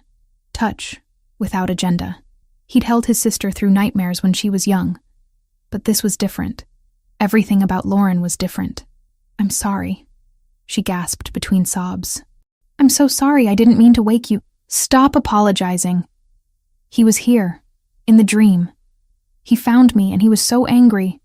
He's not here. I promise you, he's not here. Lauren's fingers clutched his shirt, holding on like he was the only solid thing in a shifting world. Nicholas adjusted his position, pulling her more fully into his arms, letting her weight rest against him. They stayed that way for long minutes, her breathing gradually slowing, his heartbeat steady against her ear. When she finally pulled back, her face was blotchy and swollen, but the terror had receded. "This happens every night," she admitted. "The nightmares. I didn't want you to know how broken I am. You're not broken. You're recovering. There's a difference." "It doesn't feel different." Nicholas brushed tear-dampened hair from her face, the gesture intimate and automatic. "Recovery isn't linear. Some nights will be worse than others. That doesn't mean you're not healing." Lauren looked at him with something that made his chest constrict. Trust, yes. Gratitude, certainly. But underneath those safe emotions lurked something more dangerous. Something that mirrored the feeling Nicholas had been trying to suppress for days. "Thank you," she whispered, "for not making me feel weak. You're the furthest thing from weak." He should have left then, returned to his office, restored the appropriate boundaries. Instead, Nicholas found himself asking, "Do you want me to stay until you fall asleep?" Lauren nodded, a small movement that carried enormous weight. Nicholas settled against the headboard, and Lauren curled into his side, head on his shoulder. He told himself it was temporary, just until she felt safe. But his arm wrapped around her anyway, holding her close while her breathing deepened and sleep reclaimed her. In the quiet darkness, with Lauren's warmth pressed against him and Manhattan's lights filtering through the windows, Nicholas admitted what he'd been denying since he found her in his bathroom, wearing nothing but a towel. This woman, with her trauma and her strength and her questions he couldn't answer, had become more than a responsibility. She'd become someone he couldn't imagine leaving. 2 days passed in a strange limbo after Nicholas held Lauren through her nightmare. Neither spoke about it directly, but the air between them had shifted, charged with something neither wanted to name. Nicholas found himself hyper-aware of her presence in ways that had nothing to do with security protocols. The sound of her moving through the apartment, the scent of watercolor paint mixing with coffee, the way she'd started leaving sketches on the dining table. Small glimpses into a mind gradually remembering how to create. He worked longer hours to avoid the pull, burying himself in reports and conference calls that stretched into evening. But when he emerged, Lauren was always there, present, real, disrupting the careful isolation he'd spent years perfecting. On the second morning, Nicholas came out of his office to find Lauren standing by the windows, phone pressed to her ear. She spoke in hushed tones that immediately put him on alert. When she ended the call, her shoulders were rigid with tension. "Who was that?" he asked. Lauren turned, startled. "Just researching hotels, extended stay places that might be affordable." Nicholas felt something cold settle in his chest. "Why would you need a hotel?" "Because I can't stay here forever, Nicholas. I've been here almost a week. You've done more than enough, and I need to start figuring out my own situation. Your situation is that a man with cartel connections is looking for you. A hotel won't change that." "Cartel?" Lauren's face went pale. "What are you talking about?" Nicholas cursed internally. He'd meant to tell her about the investigation results, but the timing had never felt right. Now the information spilled out without careful framing. Ryan's company processes shipments for the Cartel del Golfo. He has access to resources and people far beyond what a normal civilian could mobilize. Lauren sank onto the sofa, phone slipping from her fingers. Oh God. I knew his company was shady. But I didn't think, this is why you can't just move to a hotel and hope for the best. They have networks, informants, ways of finding people that don't show up on security cameras. Then what am I supposed to do? Her voice rose, frustration breaking through. Just hide in your apartment forever? Let you control every aspect of my life because it's safer that way? I've already done that with one man, Nicholas. I can't do it again. The comparison hit like a physical blow. Nicholas crossed the room and sat across from her, forcing himself to stay calm. I'm not him. I know that. But you're still making all my decisions. Where I can go, who I can talk to, what level of danger I'm allowed to understand. Lauren's hands twisted together. I appreciate everything you've done. I do, but I need to participate in my own life. even if that means taking risks you don't approve of. Nicholas leaned forward, forearms on his knees. This isn't about approval. It's about keeping you alive. Is it? Or is it about you needing to be in control of every variable? The accuracy of the observation made him pause. He'd been asking himself the same question for days, unable to separate genuine protection from the compulsion to manage every aspect of his environment. Both, he admitted. I won't pretend otherwise, but that doesn't change the fact that leaving here puts you in danger, and staying here puts you in danger. Your sister. Everyone connected to you. Lauren stood and paced to the window. Maybe the hotel is the best option. Put distance between us before Ryan figures out I'm here. He won't figure it out. You can't guarantee that. No, but I can make sure that if he does, he regrets it. Nicholas stood as well, closing the distance between them. You want honesty? Fine. This stopped being about obligation 3 days ago. Your presence here has become, he struggled for words that wouldn't reveal too much, important. To me. And I don't say that lightly. Lauren turned to face him, blue eyes wide with surprise. Nicholas, I'm not asking you to feel the same way. I'm just explaining why I can't let you walk into a situation I can't control. Not because you're an obligation, but because the thought of something happening to you when I could have prevented it. He cut himself off, already having said too much. The confession hung between them, raw and unprotected. Lauren's expression softened, walls coming down to reveal the same complicated feelings he'd been fighting. I feel safe with you, she said quietly. For the first time in years, I'm not constantly afraid. That terrifies me almost as much as Ryan does. Because I don't know what happens when this is over, when I'm no longer in danger, and there's no reason for me to be here. Nicholas reached out and tucked a strand of hair behind her ear, the gesture achingly familiar after 2 nights ago. Then we'll figure that out when the time comes. That's not a plan. No, but it's honest. Lauren leaned into his touch, just slightly, and Nicholas felt the moment stretch taut with possibility. He was about to say something more, something that would cross the careful lines he'd drawn, when his phone exploded with noise. Marco's name flashed on the screen. Nicholas answered immediately. Years of training pushing personal feelings aside. Talk to me. Boss, we have a problem. Foster was just spotted at SUNY Brooklyn.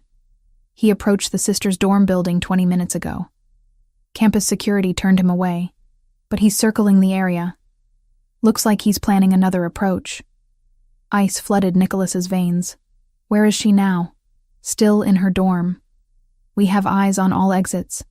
He won't get near her, but he knows where she is now. Nicholas processed the information with mechanical efficiency. Maintain position. I'm sending additional support. And Marco? If he tries to enter that building, you have my permission to intervene directly. He ended the call and found Lauren staring at him with growing panic. What happened? Is it Melissa? Ryan was at her campus. He was turned away, but he knows where she lives now. Nicholas was already moving, pulling up contacts on his phone. He's escalating. I need to call her. Right now. She needs to know. Use the secure phone. Nicholas handed her the device he'd given her days ago. Tell her what's happening. Tell her there are people watching out for her, but she needs to be careful. Lauren's hands shook as she dialed. Nicholas could hear the phone ring once, twice, 3 times before a young voice answered. Lauren? Oh my God, I've been so worried. You haven't answered any of my texts. Melissa, listen to me. Lauren's voice cracked. I need you to stay calm. But there's something you need to know. Nicholas moved to his office and began making calls, mobilizing resources, creating layers of protection around a young woman he'd never met, but who mattered because she mattered to Lauren. Within 10 minutes, he doubled the surveillance team, alerted campus security through back channels, and arranged for an unmarked car to be available if Melissa needed immediate extraction. When he returned to the living room, Lauren was still on the phone, but her face had shifted from panic to confusion. What do you mean you've noticed them? Lauren asked. What men? Nicholas could hear Melissa's response through the speaker.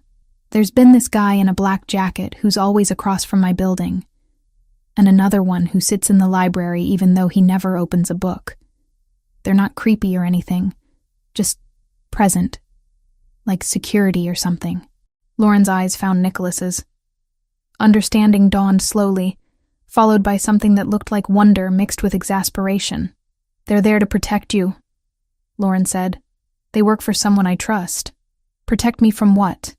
"From Ryan. He's been looking for me, and I was worried he might try to use you to find me." Melissa's voice hardened with anger. "That bastard. I knew something was wrong when you disappeared. Are you safe? Where are you?" "I'm safe. I can't tell you where, but I'm safe. And now you know about the security. If you see Ryan, if he tries to approach you, you call the police immediately, and then you call this number." Lauren rattled off Nicholas's private line from memory. "Someone will come get you within minutes." They talked for another 10 minutes, Lauren reassuring her sister while Melissa asked questions that Lauren couldn't fully answer. When the call finally ended, Lauren sat motionless, phone clutched in both hands.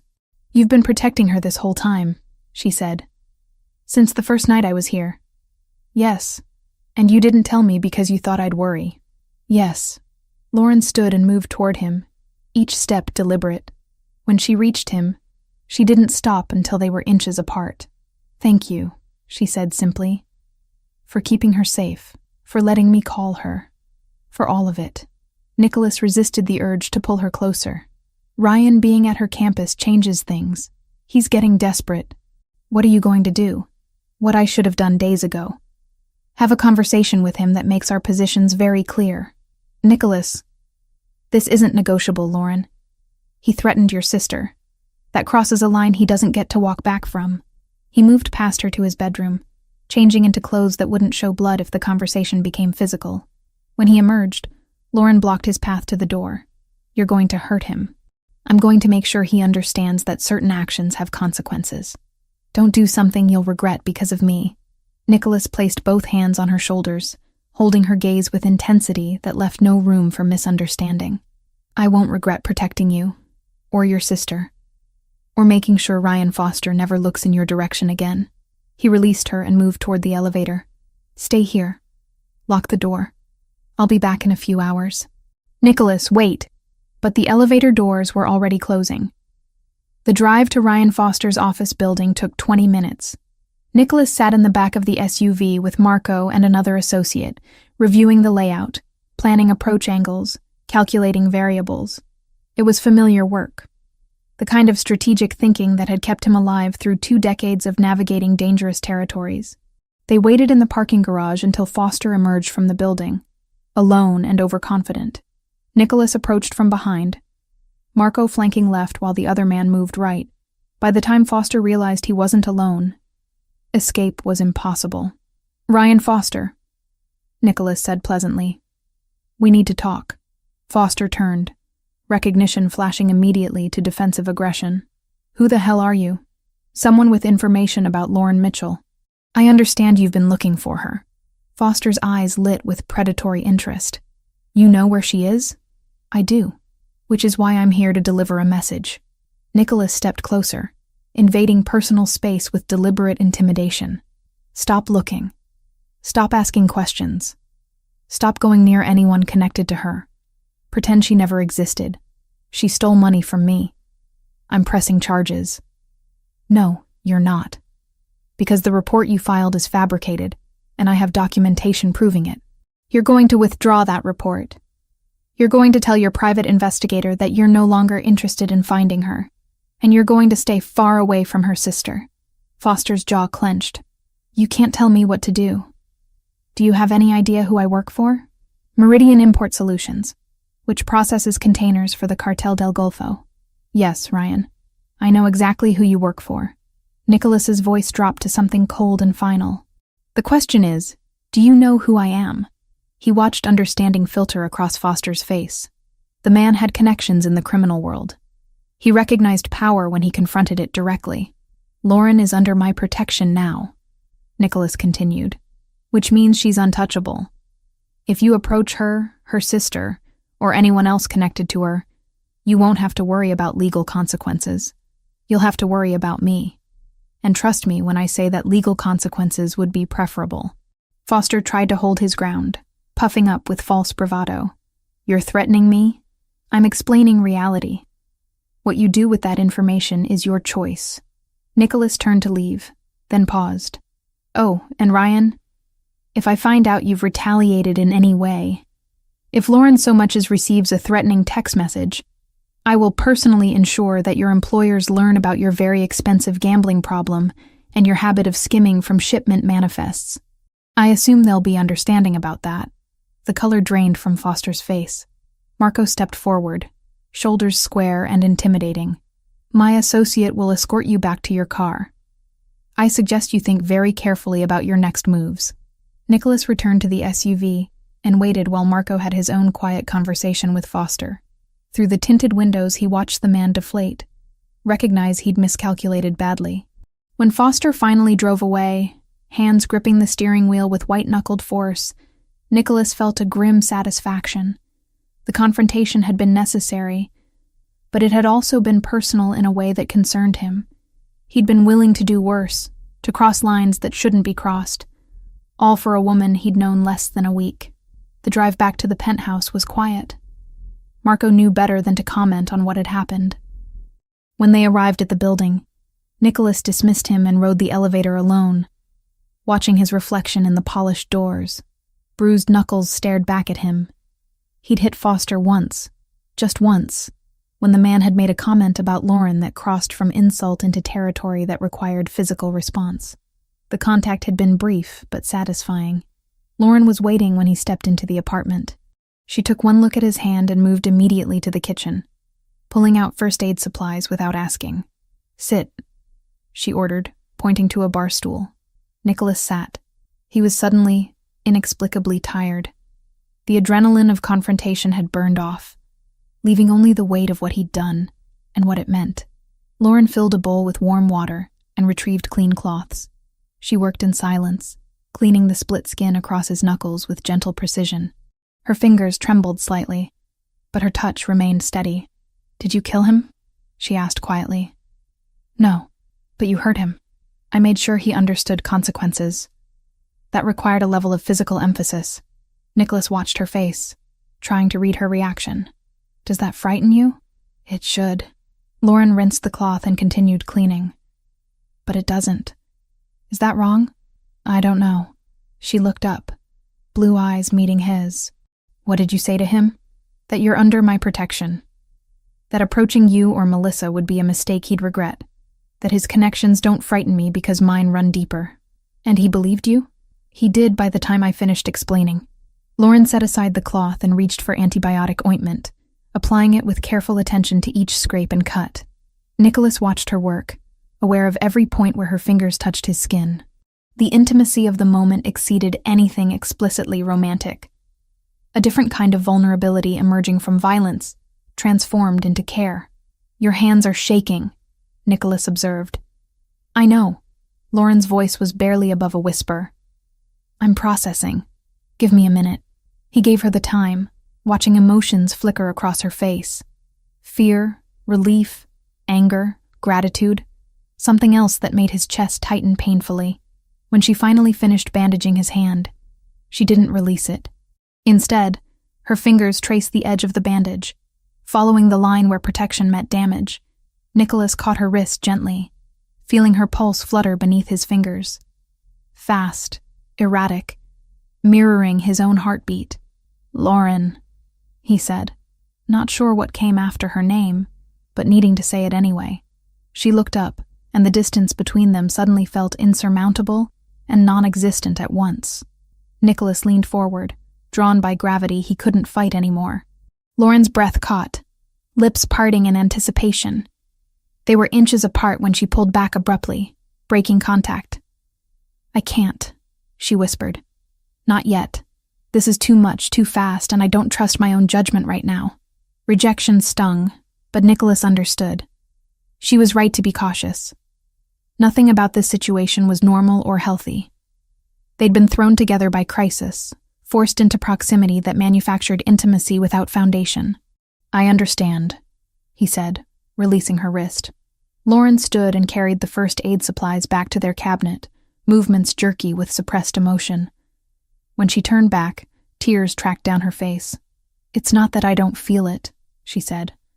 "Whatever this is between us, I just need time to figure out if it's real or if it's just safety and gratitude and trauma bonding. Take all the time you need. Even if that means I should leave? Find somewhere else once Ryan isn't a threat anymore? The question cut deeper than Foster's face against his knuckles. Nicholas stood and moved to the window, putting physical distance between them. If that's what you need, yes. I won't keep you here against your will. That's not an answer about what you want. Nicholas turned to face her. What I want stopped being relevant the moment I found you in my bathroom. This is about what you need. What keeps you safe? What lets you heal? Lauren wiped her eyes, smudging tears across her cheeks. You're impossible. So I've been told. She left the room without another word, retreating to the guest bedroom and closing the door with careful softness. Nicholas remained by the window, watching the city lights blur into patterns that meant nothing. His hand throbbed dully beneath the bandages. Small price for eliminating a threat. But the larger danger, the one he couldn't punch or threaten or control, had already infiltrated his defenses. Lauren Mitchell had become the kind of complication that couldn't be solved with strategy or force. And Nicholas, for all his power and resources, had no idea how to protect himself from that. Nicholas woke before his alarm the next morning, the unfamiliar sensation of warmth against his side, anchoring him to the present instead of dragging him back into old nightmares. For a moment he lay still, eyes closed, cataloging details the way he always did. Soft breathing, the faint citrus scent of Lauren's shampoo on his pillow, a weight tucked into his right side, knee resting lightly over his leg, her hand splayed against his chest as if to reassure herself he was still there. He opened his eyes. Lauren slept deeply, face relaxed in a way he'd rarely seen when she was awake. The tightness in her jaw was gone. The little line between her brows, carved by months of constant vigilance, had smoothed. In the pale morning light, she looked younger than 27, and older than that all at once, like someone who'd lived several lifetimes compressed into a few brutal years. Nicholas knew he should move, detach, put space back where space belonged, but the idea of pulling away when she finally looked peaceful felt like another kind of cruelty. He let himself have one selfish minute. Just one. He memorized the way she fit against him, the way her fingers twitched slightly when he shifted his hand along the curve of her spine, the way her lips parted on a quiet exhale that stirred the fabric of his shirt. Then he gently untangled himself. Lauren murmured, but didn't wake as he slid from the bed. He stood for a moment, watching her roll to the warm spot he'd left, face burrowing into the pillow. The sight did something strange to his chest, an ache that had nothing to do with pain and everything to do with a vulnerability he usually kept locked down. He pulled on sweatpants and a t-shirt and left the bedroom, closing the door softly behind him. The routine helped. Coffee, emails, a brief call with his attorney to confirm that the paperwork from yesterday's meeting had been filed and accepted. The protective order was now official. The fabricated theft report expunged. On paper, at least, Ryan Foster had been pushed out of Lauren's life. The rest would take longer. By the time Lauren padded into the kitchen, barefoot and sleepy-eyed in one of his t-shirts and a pair of leggings Gabriella had retrieved from her old apartment, Nicholas had almost convinced himself he was back in control. Almost.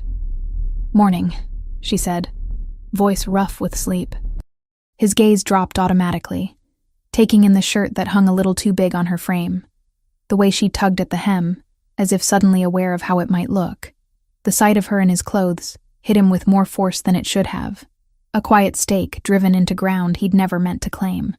"Morning," he replied, forcing his tone to remain even. "Coffee's ready." She crossed to the counter and poured herself a mug, fingers wrapping around it like she was anchoring herself to something solid. For a few minutes they moved around each other in the kitchen in a kind of domestic choreography that felt dangerously normal. Lauren took a sip and winced. "Still too strong." "It's not strong," Nicholas said. "You're just used to coffee-flavored milk." "You're a coffee snob," she countered. "Admit it. Efficient caffeine delivery system. That's all it is." She smiled into her mug, and the simple expression punched through the armor he tried to put back on every morning. Silence settled between them. Not awkward, but weighted. Memories from the day before hung in the air. The meeting, her words to Ryan, The way she'd kissed him when they got home, like she'd made a decision and was finally willing to own it. Lauren set her mug down carefully. So, he echoed. I just want to make sure we're on the same page about yesterday. She gestured vaguely between them. About what this is. You were very clear, Nicholas said, leaning on the island. You're choosing it, with conditions. Your pace, your calls. I meant that, she said, but I also know what your life looks like. I heard pieces of that meeting you had last night from your office. Something about shipments and territories and people who don't exactly solve disagreements with mediation. Nicholas held her gaze. He'd purposely left the office door slightly ajar, not by accident. If she was going to choose him, she needed to understand what that choice meant. You're not naive, he said gently. You've always known my business isn't clean. Knowing in theory and hearing real conversations are different things. Lauren lifted her mug again, fingers tapping against the ceramic. Yesterday I told Ryan I was choosing who stands next to me now. I meant that too. But if I stand next to you, I'm standing next to all of it. Yes. Is that what you want? She asked quietly. Me knowing? Really knowing? Because once I see it, I can't unsee it, and I won't pretend. He thought about lying, about offering some softened version of the truth that would make this easier. But he'd built a life on reading lies in other people. He refused to become someone she had to analyze like that. I'd rather you know exactly who I am than love some edited version of me that doesn't exist, he said. If you decide you can't accept it, I'll deal with that. But I won't build this on illusions. This, she repeated, rolling the word around like she was testing how it felt in her mouth. Okay. Then I need you to promise me something. That depends on the promise. If you ever ask me to look away from something I can't live with, I'll leave. Her voice was steady now. I don't mean disagreements about your work or your choices. I mean lines I can't cross. And I need you to accept that I have them. Nicholas studied her. There were the usual lines. No violence against children, no trafficking, no senseless cruelty. Lines he'd already drawn for his organization years ago. Non-negotiable boundaries that made his operation marginally less monstrous than others in the same world. I won't ask you to be okay with everything I do, he said. But there will be things I can't tell you. Not because I don't trust you, but because knowing would put you in more danger. I can live with that, she said after a moment. As long as secrecy is about safety, not control. Fair distinction. Her shoulders eased slightly. Some of the tension that had crept in during the conversation melted away, replaced by something more fragile. Good, she said. Because my sister basically told me last night that if I broke it off with you because of your job after everything you've done, she'd kick my ass. That dragged a short laugh out of him. Melissa said that? Not in those exact words, but close. Lauren tilted her head. She likes you. She doesn't know me. She knows enough. That you protected her before you even met her. That you let me decide whether to face Ryan. That you didn't blow up and make the hearing about posturing or power. She pays attention. So do you, he said. Occupational hazard. Teachers notice everything. Lauren stepped back from the island and stretched, wincing as muscles pulled tight. Speaking of occupational hazards, your sister texted about coming over. Today? In about an hour. She held up her phone. She apparently needs to see with her own eyes that I'm not just Stockholm syndroming my way through some Mafia version of a gilded cage. Nicholas exhaled. Of course she does. He spent the next hour catching up on messages while Lauren disappeared into the guest room to change. When the doorbell finally chimed, he checked the camera out of habit. Gabriella stood in the hallway, wearing black jeans, ankle boots, and a rust-colored blouse that made her look like she'd stepped out of a fashion shoot rather than a midtown subway station. Her expression, however, was anything but polished. Determined was the word that came to mind. Nicholas opened the door before she could knock a second time. You look tired, she said by way of greeting. You look like trouble. Flattery will get you nowhere. She shouldered past him and called down the hallway. Lauren? I brought overpriced pastries and opinions. Lauren emerged a moment later, hair pulled into a low ponytail, wearing dark jeans and a soft beige sweater that somehow made her eyes look even bluer. She smiled when she saw Gabriella, a real smile that reached her eyes. You made it, Lauren said, stepping into an easy hug. Obviously. Gabriella pulled back and held her at arm's length. Let me look at you. Lauren submitted to the inspection without protest. After a second, Gabriella nodded, satisfied. Color in your cheeks, no haunted raccoon eyes, wearing clothes that fit. My brother hasn't locked you in a dungeon yet. So far, so good. There is no dungeon, Nicholas said dryly from behind them. There might as well be, Gabriella shot back. This entire building is a fortress. Nicholas let the jab slide. It wasn't untrue.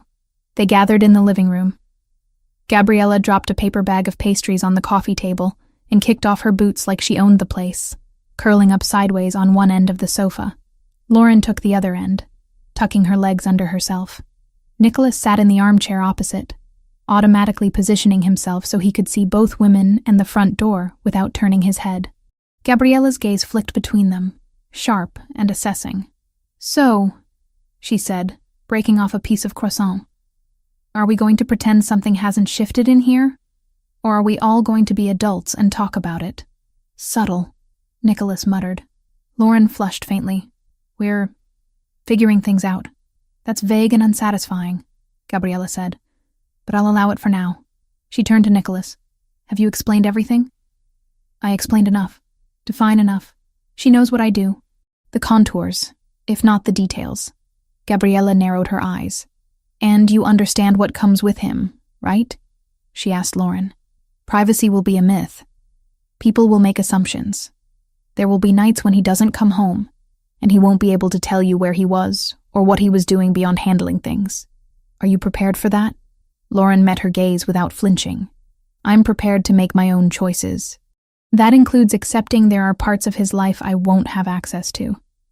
I'd be lying if I said it didn't scare me, but it scares me less than the idea of going back to a life where every decision about my day was made for me. Gabriella looked at her brother. You hear that? That's trust. Don't screw it up. I'm aware of the stakes, Nicholas said. You think you are, she replied, but you have a habit of deciding what's best for everyone, and then acting like it's generosity instead of control. He absorbed the hit without reacting. Lauren watched them both, eyes moving between siblings like she was following a tennis match. I told him, Lauren said to Gabriella, if he ever asks me to ignore something I can't live with, I'll leave. And he agreed? He didn't fight me on it, Lauren said, which is a start. Gabriella leaned back against the cushions, studying Nicholas with the familiarity of someone who'd watched him build his empire brick by uncompromising brick. You deserve to be happy, Nico, she said finally.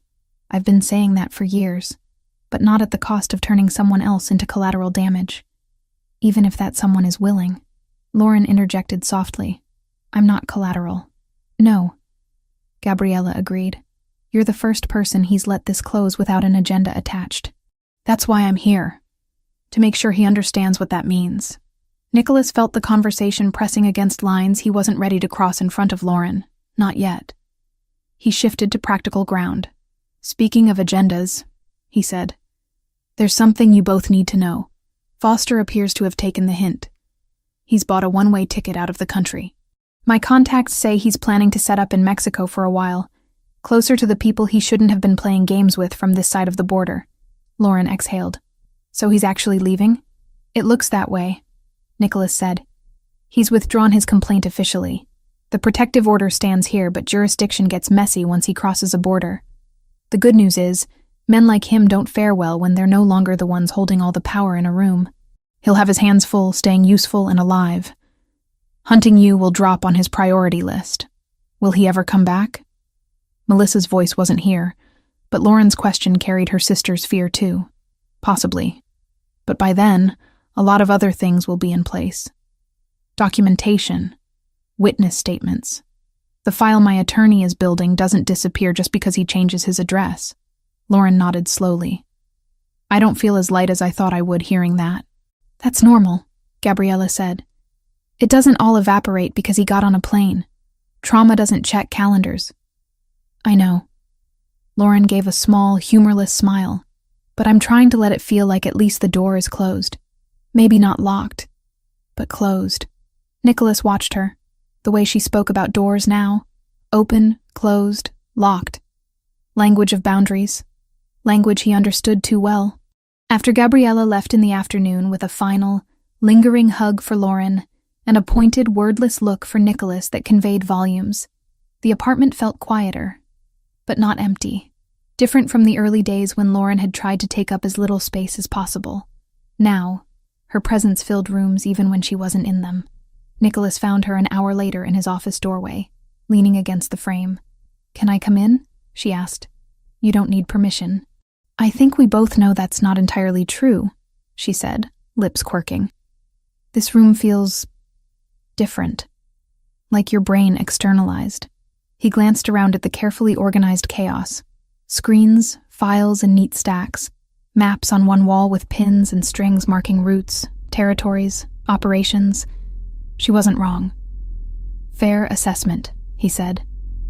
She stepped inside, studying the maps first. "Is that all?" "Business," he confirmed. "Supply lines, distribution channels. Some things you don't want detailed explanations for." "Probably not," she agreed. Then, after a pause, "Show me what you can." He considered the request. Trust was a double-edged blade in his line of work, but she'd already been drawn in whether he liked it or not. Keeping her ignorant wouldn't keep her safe. It would just make her easier to blindside. Nicholas pulled one of the pins from a port city on the map and traced a line inland. "This is a route we stopped using 2 years ago when a rival family decided they wanted a cut. We don't operate there now. Too volatile." "By operate, you mean?" "Move things," he said. "Sometimes legitimate goods, sometimes not." "Do you ever feel guilty?" she asked, not accusing, just curious. "About the not things?" "I feel responsible," he said, "for doing it better than the people who would fill the vacuum if we disappeared." "Better," she repeated. "Safer? Less indiscriminate," he said. "You won't believe me if I say we have rules, but we do. Lines we don't cross, people we don't touch. Women like me?" she asked quietly. "Women like you," he said. "Children. People who didn't consent to being in the game." She nodded slowly. "Okay, I can't say that makes it easy to swallow, but it makes it less impossible." He let that sit. Then he changed the subject. "Your sister called earlier," he said. Lauren's head snapped up. "Is she okay?" "Fine. She wanted to confirm she can still visit next weekend. Something about a real dinner that doesn't come in takeout containers." Lauren relaxed a fraction. She's been on this kick since nursing school started about learning to cook actual meals that aren't microwavable. She threatened to stage an intervention if I tried to live on cereal and toast again. Nicholas allowed himself a small smile. "She's welcome here, with some ground rules." "Which are?" "No social media posts from inside the apartment. No tagging locations when she's with you. No photos with identifiable features of the building in the background. So, basically, be normal, but less online." "Exactly." Lauren walked around the desk and stopped next to his chair, resting her hip against the edge. "Can I ask you something else?" she said. "You're going to anyway. Earlier, Gabriella said you have a habit of deciding what's best for everyone and calling it protection." She met his eyes. "Is that what this is with me?" "Partly," he said, appreciating the honesty of her hit. "I won't pretend I don't think I know better than most people when it comes to danger. I've spent my life reading threats. But I'm trying." He paused on the word, unfamiliar on his tongue. "To leave room for what you want. Not just what I think you need." "That's new for you," she said, not a question. Painfully. She smiled, but it faded quickly into something more serious. "I meant what I said in front of Ryan," she told him. "About choosing who stands next to me. That means choosing this messy version of you, with all the contradiction and danger and control issues. It also means I have to choose myself, over and over, not just you." "Good," he said, "because I have no interest in being with someone who disappears into my shadow again." "That's not partnership, that's ownership." She studied him for a long beat. "I think you're more of a romantic than you want to admit." "Blasphemy," he replied. "Don't tell anyone. It'll ruin my reputation." She laughed, leaning down to brush a quick, soft kiss against his mouth. It wasn't heated like the one in front of the window the day before. This one felt different. Settled. Assured. "When do I get to see what you're like in your natural habitat?" she asked when she straightened. "Not here. Out there. With your people." "You have," he said. "Yesterday in the conference room. With attorneys and cops and an abusive ex watching. You weren't fully yourself there," she countered. "You were contained. Edited. I saw flashes of it when you talked to Ryan, but most of it was under the surface. You want to see me in a room full of criminals?" he clarified. "I want to see if the version of you I'm falling for exists there too," she said simply. The words hit him with more force than any punch he'd taken. He had to look away for a moment, collecting himself. "There's a meeting tonight," he admitted eventually. "Not here. At one of the restaurants. Front of house business. No guns on tables, no overt threats. Just conversations with men who could kill me if they thought it was worth the risk." "Sounds relaxing," she said. "It's not where I'd normally bring someone He stopped, the word hovering just out of reach. "Someone I care about. But if you're serious about seeing my world, this is the least dangerous way to do it." She considered this. "Will they know who I am?" "They'll know you're with me," he said. "That will be enough. Is that safe for me?" "Safer than the alternative," he said. "In my world, if you try to hide someone important, it invites curiosity. If you show them openly, with the right posture, it sends a message. This person is under my protection. Off limits." "Then I want to go," she said. "You don't have to prove anything. This isn't about proving something to you," she said. "It's about proving something to myself. That I'm not still that woman who flinches at raised voices and hides in bathrooms. I want to walk into a room of dangerous men and not feel like prey." Nicholas nodded slowly. He recognized that hunger, the need to reclaim power in spaces that used to represent nothing but fear. "All right," he said, "but we do it my way." "Which is?" "You stay close to me at all times," he said. "You don't wander off. You don't talk to anyone alone. You let me read the room and direct you without arguing. Understood?" "Understood," she said. "What should I wear?" The question shouldn't have thrown him. But imagining Lauren in his world, at his restaurant, sitting at his table where people who owed him money and favors would see her, it stirred something proprietary deep inside him. "Something you feel strong in," he said. "Comfortable enough to move in, formal enough to convey that you belong at that table." "Wow," she said. "Mystic Mafia fashion advice. So helpful. I'll have Gabriella send over some options," he offered. "She enjoys that kind of thing." Lauren smiled. "Of course she does." Hours later, when they were getting ready to leave, Nicholas stood in the hallway outside the bedroom, momentarily speechless. Lauren stepped out in a dress he'd never seen before, soft champagne fabric that skimmed her figure without clinging, sleeves to the elbow, neckline modest but elegant. Her hair fell in loose waves around her shoulders, makeup understated but highlighting the blue of her eyes. "You're staring," she said. He searched for the right word and settled on the only honest one. "Beautiful." Color rose in her cheeks. "Good enough to be seen with you in your natural habitat?" "More than." He offered his arm. She took it. As they rode the private elevator down to the garage, Lauren glanced up at him. "Whatever happens tonight," she said, "whatever I see or feel, I want you to know something." "What's that?" "When I told Ryan I'd chosen who stands next to me now, I wasn't bluffing." Her fingers tightened briefly on his arm. "I meant you." Nicholas met her gaze, and for the first time since he'd taken over his father's empire at 15, allowed himself to fully accept what that meant. He wasn't walking into that restaurant alone anymore. Not really. And for a man who'd built an entire life on the belief that attachments were liabilities, the realization didn't feel like a weakness. It felt like a reason. Nicholas Bellini woke that evening with the unfamiliar sensation of not needing to be anywhere else. For years, nights had meant movement, meetings, calls, watching over shipments and alliances like spinning blades that would slice him open if he ever took his eyes off them. Tonight, the only thing demanding his attention was the woman in front of his closet, half turned toward the mirror, studying herself with an intensity he usually reserved for enemy dossiers. The dress was champagne, soft and fluid, catching the lamplight as she shifted. Lauren smoothed a hand over the fabric, then caught his reflection watching her in the mirror. "Too much?" she asked. "For who?" he replied. "For your restaurant," she said. "For being seen with you. I have no idea what the dress code is for Mafia boss takes you to dinner at one of his properties." "That," Nicholas said, pushing away from the doorframe, "is exactly right." He crossed the room, letting his gaze move over her with deliberate slowness. The dress skimmed her figure without clinging, sleeves brushing her elbows, neckline modest but elegant.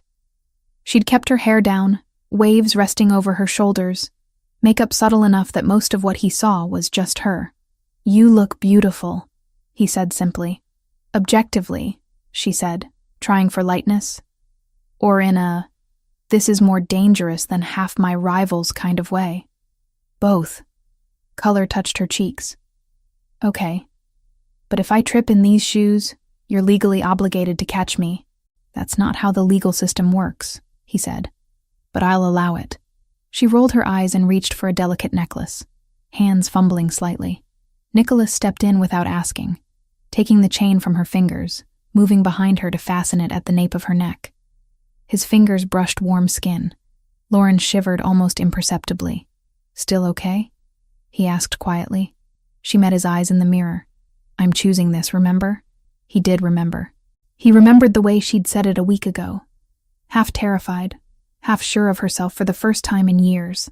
He remembered the hearing room, Ryan's smirk collapsing under the combined weight of evidence, and Lauren's quiet, "It's over." He also remembered the message that had landed that morning, a brief update from a man in Texas. Foster made it to Mexico, treading carefully, asking questions about you, but no moves this side of the border. The threat hadn't evaporated. It had just shifted geography. "Then let's go," Nicholas said. They took the back elevator down to the garage. Old habits. Lauren didn't argue this time. Instead, she looped her arm through his, gaze flicking around with the alertness of someone who'd learned the hard way what could happen when you stopped paying attention. The car ride downtown was quiet, but not tense. What used to be silence filled with things unsaid had become something else. A shared space where quiet didn't feel like absence. Lauren watched the city pass by, the canyon of buildings, the occasional flash of neon, the little dramas playing out at crosswalks. 3 weeks, she murmured. "I still can't believe it's only been 3 weeks." "Time bends under pressure," Nicholas said. "You sound like a physics professor," she said. "That sounds insulting." "It wasn't," she replied. "Just accurate." The restaurant sat on a corner in Tribeca, all warm light behind large windows, the name in understated letters above the entrance. To anyone else, it was just another successful Italian place catering to people who liked the illusion of discovery with their handmade pasta. To Nicholas, it was neutral ground dressed up as indulgence. Deals had been discussed at these tables. Lines had been drawn, alliances cemented. But on the surface, it was linen and crystal and good wine. They entered through the side door. Staff straightened when they saw him, posture shifting almost imperceptibly. A host approached, deference in every line. "Mr. Bellini," he said, "your table is ready." Lauren felt eyes on them as they followed the host through the dining room. People noticed Nicholas the way they noticed storms out at sea. Beautiful, dangerous, something you respected from a distance. She stayed close, not clinging, but aligned, matching his stride. At their table near the back, the city visible through a sheet of glass, Nicholas pulled out her chair. Small gesture. Not a performance, not an act. Just care, quiet and practiced. She sat, smoothing the dress beneath her, and exhaled in a slow, controlled breath. "You okay?" he asked. "So far," she said. "Ask me again after I get through a whole meal without someone being shot." "In this room," Nicholas said, opening his menu purely out of habit. "The most violent thing that happens is arguments over wine pairings." The waiter came. Nicholas ordered without looking, knowing the menu the way he knew shipping routes and weak spots in his enemy's security. Lauren listened, amused. I see the control issues extend to food ordering, she said when they were alone again. You can send it back, he said. I won't be offended. I'm too hungry to be picky. She leaned back slightly, eyes roaming the room. Everyone looks so normal. They all have problems, he said. They're just wearing better shoes to have them in. She smiled and turned back to him. You know, part of me thought I'd be more nervous. First time being out with you like this. Knowing what you really do when you put the nice suit away. And I feel strange saying this, but I don't feel like prey, she said, for the first time in a long time. You're not, Nicholas replied. Not anymore. Not because nothing can hurt me, she clarified, but because if it tries, I know I can run toward something, not just away. He let that sink in. When she'd arrived, she'd had nothing but flight in her vocabulary. Now, fight had found its place again, not the kind that matched physical strength, but the quieter kind that chose to stand and speak and stay. Dinner unfolded with an ease that would have felt impossible a month ago. They talked about trivial things. Lauren's disastrous attempt at baking the day before.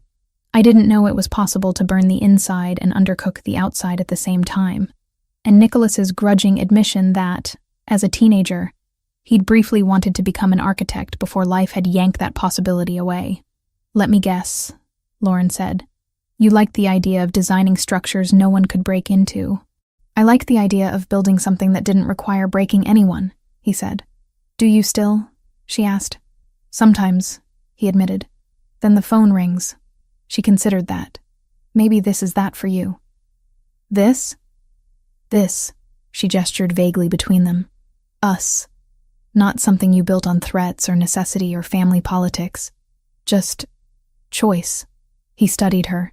It terrifies me more than some of the men I've dealt with. Good, she said. Means you're taking it seriously. A shadow fell across the table. Nicholas's attention snapped up, instincts primed for interruption. Instead, he saw a man in his 50s, well-tailored, expression respectful, hands visible. Mr. Bellini, the man said with a nod. Apologies for intruding. Make it brief, Nicholas replied. Just wanted to say thank you for the favor last year. The inspectors never came back. The man's gaze flicked to Lauren. Curiosity there, but no threat. Enjoy your evening. Pay your bills on time, Nicholas said. You won't need favors. The man smiled, dipped his head again, and retreated. Lauren watched him go. He looked like a dentist, she said. He is, Nicholas replied. She frowned, more bemused than confused. I thought your dealings were more with men in dark alleys than people who fix cavities. Crime is more banal than people think, he said. Everyone needs something. Everyone cuts corners somewhere. My job is making sure I know exactly where the corners are and who's cutting them. Sounds exhausting, she said. It is, he said. You make it less so. For once, Lauren didn't deflect. She just reached across the table and brushed the back of his bandaged hand with her fingers, a touch so light it might as well have been a promise. On the way out later, she didn't cling to his arm because she was afraid. She walked next to him because she chose to, head high, eyes steady. In the car, she kicked off her heels and groaned in relief. Your world needs more comfortable shoes, she said. My world doesn't notice shoes, he replied. Just posture. Well, my posture is protesting. He glanced at her bare feet. Toes painted a soft, chipped pink. Duly noted. They rode the elevator back up in companionable silence. When the doors opened into the penthouse, Lauren stepped out first, dress catching the light, hair slightly tousled from the wind outside. She stopped halfway into the living room. Something's different, she said. Nicholas followed her gaze. The space that had always felt precise and controlled now contained a new energy. It took her a moment to realize what had changed. The room at the far end of the hallway, once a glorified storage space, glowed with warm light spilling through a half-open door. You did it, she said. I said I would, he replied. She walked toward the room slowly, almost cautiously, like approaching something fragile. When she pushed the door open, the breath left her chest. Where there had once stood a treadmill and stacked boxes, now stood an artist's studio. A large easel dominated the center, canvas blank but waiting. Shelves lined one wall, stocked with paints arranged by color, brushes in jars, palettes, charcoal sticks, sketchbooks. A sturdy table hugged another wall, its surface protected by plastic, jars for water, rags folded neatly at one end. The overhead lighting had been changed, softened, angled to avoid harsh glare. A wide armchair sat in one corner with a throw over it, like someone had thought about not just working here, but staying. Lauren stepped inside as if afraid it might vanish if she moved too quickly. Her fingers brushed over the spine of a sketchbook, the smooth wood of the easel, the cool metal of a paint tube. "Nicholas," she whispered. "What is this? You told me you needed space," he said from the doorway. "Not just to be safe. To be you. This room wasn't doing anything important. But this is..." She turned slowly, eyes wide, voice breaking on the edge of disbelief. "This is a studio. This is my studio." "Yes," he said. "You did this while I was on the phone with Melissa. Then on the balcony," he said. "And earlier this week when you went with Gabriella to that art supply store. She's terrible at pretending she isn't planning something." Lauren let out a sound that was half laugh, half sob. "I thought she was just dragging me through every aisle because she likes spending other people's money." "That too," he said. "But she gave me a list." I supplemented. She moved to the easel, resting her hand flat against the blank canvas. "You know what this feels like? An invasion of your minimalist aesthetic?" he suggested. "Like no one has ever believed in my art enough to make physical room for it," she said. Until now, he didn't try to fill that silence. He'd learned enough in 3 weeks to know when words helped and when they cheapened something. After a long moment, she turned, eyes shining. "You realize what you've done, right?" she said. "Bought too many paint colors?" he asked. "Apparently there are 97 shades of blue. You made it harder for me to ever leave," she said softly. The honesty hit them both at once. "I don't want leaving to feel easy," he said, "but I want it to remain possible." She studied him. Really studied him. In the doorway of the room he'd given to her dreams. "Do you know how rare that is?" she asked. "What?" "Someone powerful who can say, 'I want you here, and I'll survive if you walk away,' in the same breath," she said. "Ryan would have burned my paintings if he thought they represented a life that didn't revolve around him." Nicholas's jaw tightened. "He'll never touch anything of yours again." "I know," she said, "because you already made sure of that." She crossed the room to him, stopping close enough that he could see the gold flecks in her blue eyes. "I need you to hear me," she said. "Really hear me. I'm listening. I can't promise this will always be easy," she said. "There will be days when your work scares me. When news headlines make me wonder what you aren't saying. When my old patterns try to drag me back into apology and gratitude for every kindness." She took his hand, laying it flat over her heart. "But I can promise this," she continued. "Every day I'm here, it's because I chose it. Not because I'm trapped. Not because I'm afraid of the alternative. Because this..."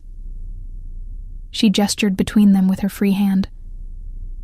"Feels like my life. Mine."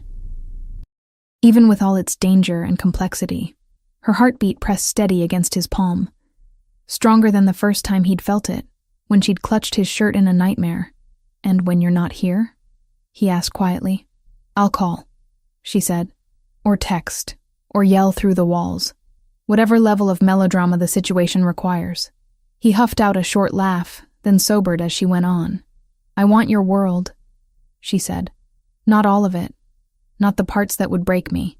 But enough to know who I'm lying next to.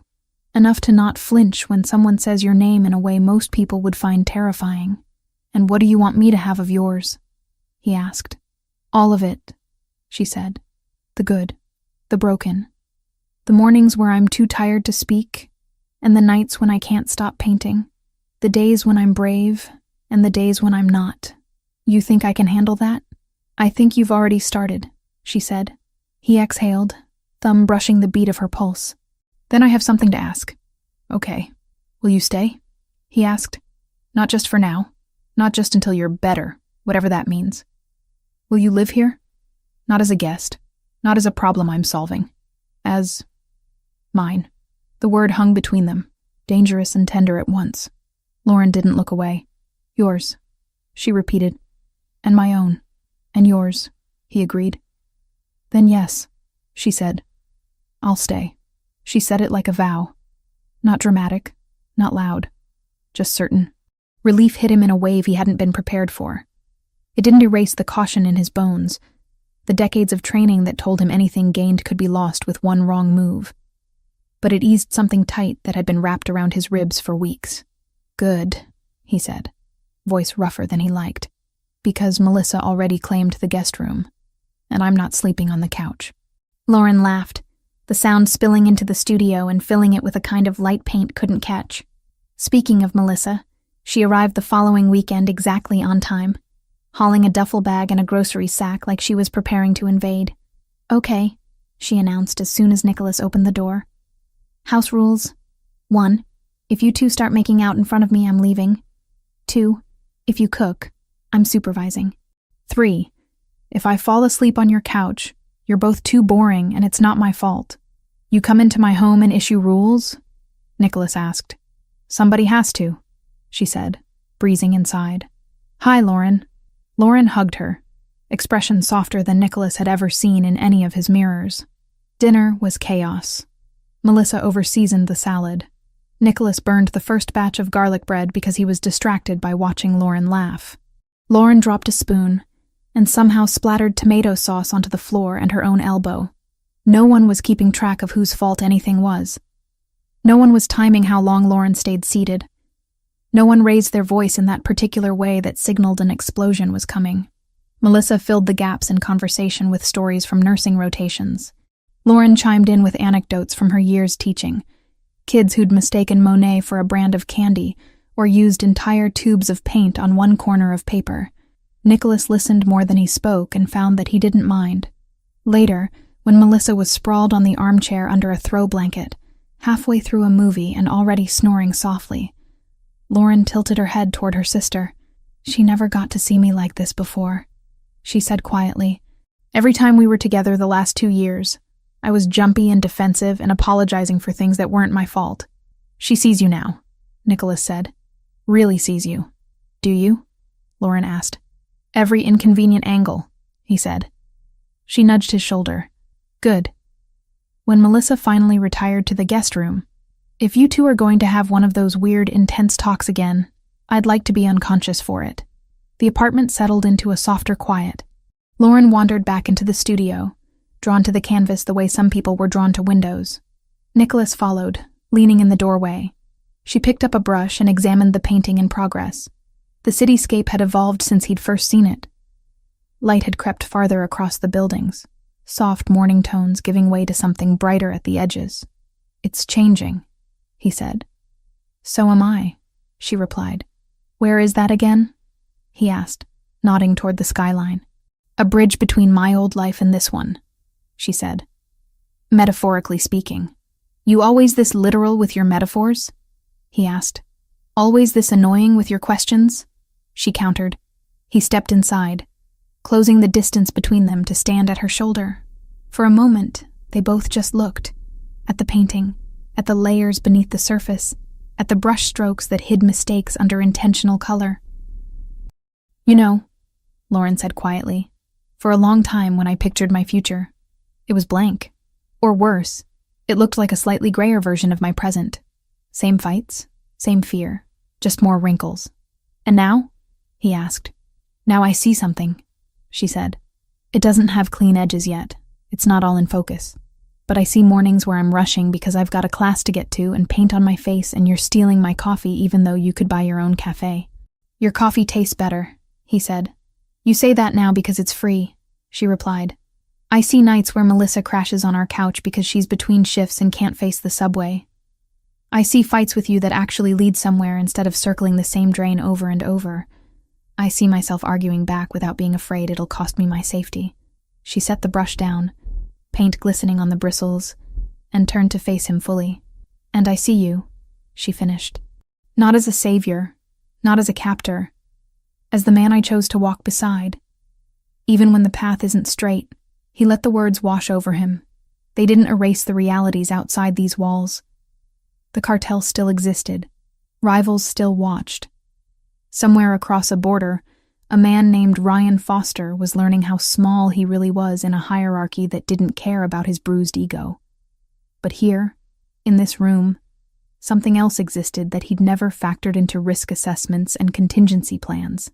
"Lauren," he said quietly, "I've spent most of my life believing attachment was just another word for leverage." "It can be," she said, "if you use it that way." "I don't want to," he said. "Not with you." "Then don't," she replied. "Start there." He reached for her, hands settling on her waist, and pulled her closer.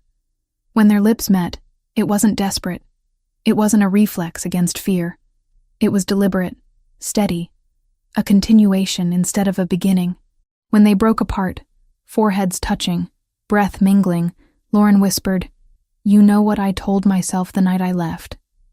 When I was halfway down that fire escape thinking I might fall and break my neck? That you should have worn better shoes?" He guessed. She huffed and almost laughed. "I told myself, this isn't the end. It's just the end of here. I had no idea what after looked like. I just knew I couldn't stay." "And now?" he asked. "Now I don't think in ends as much," she said.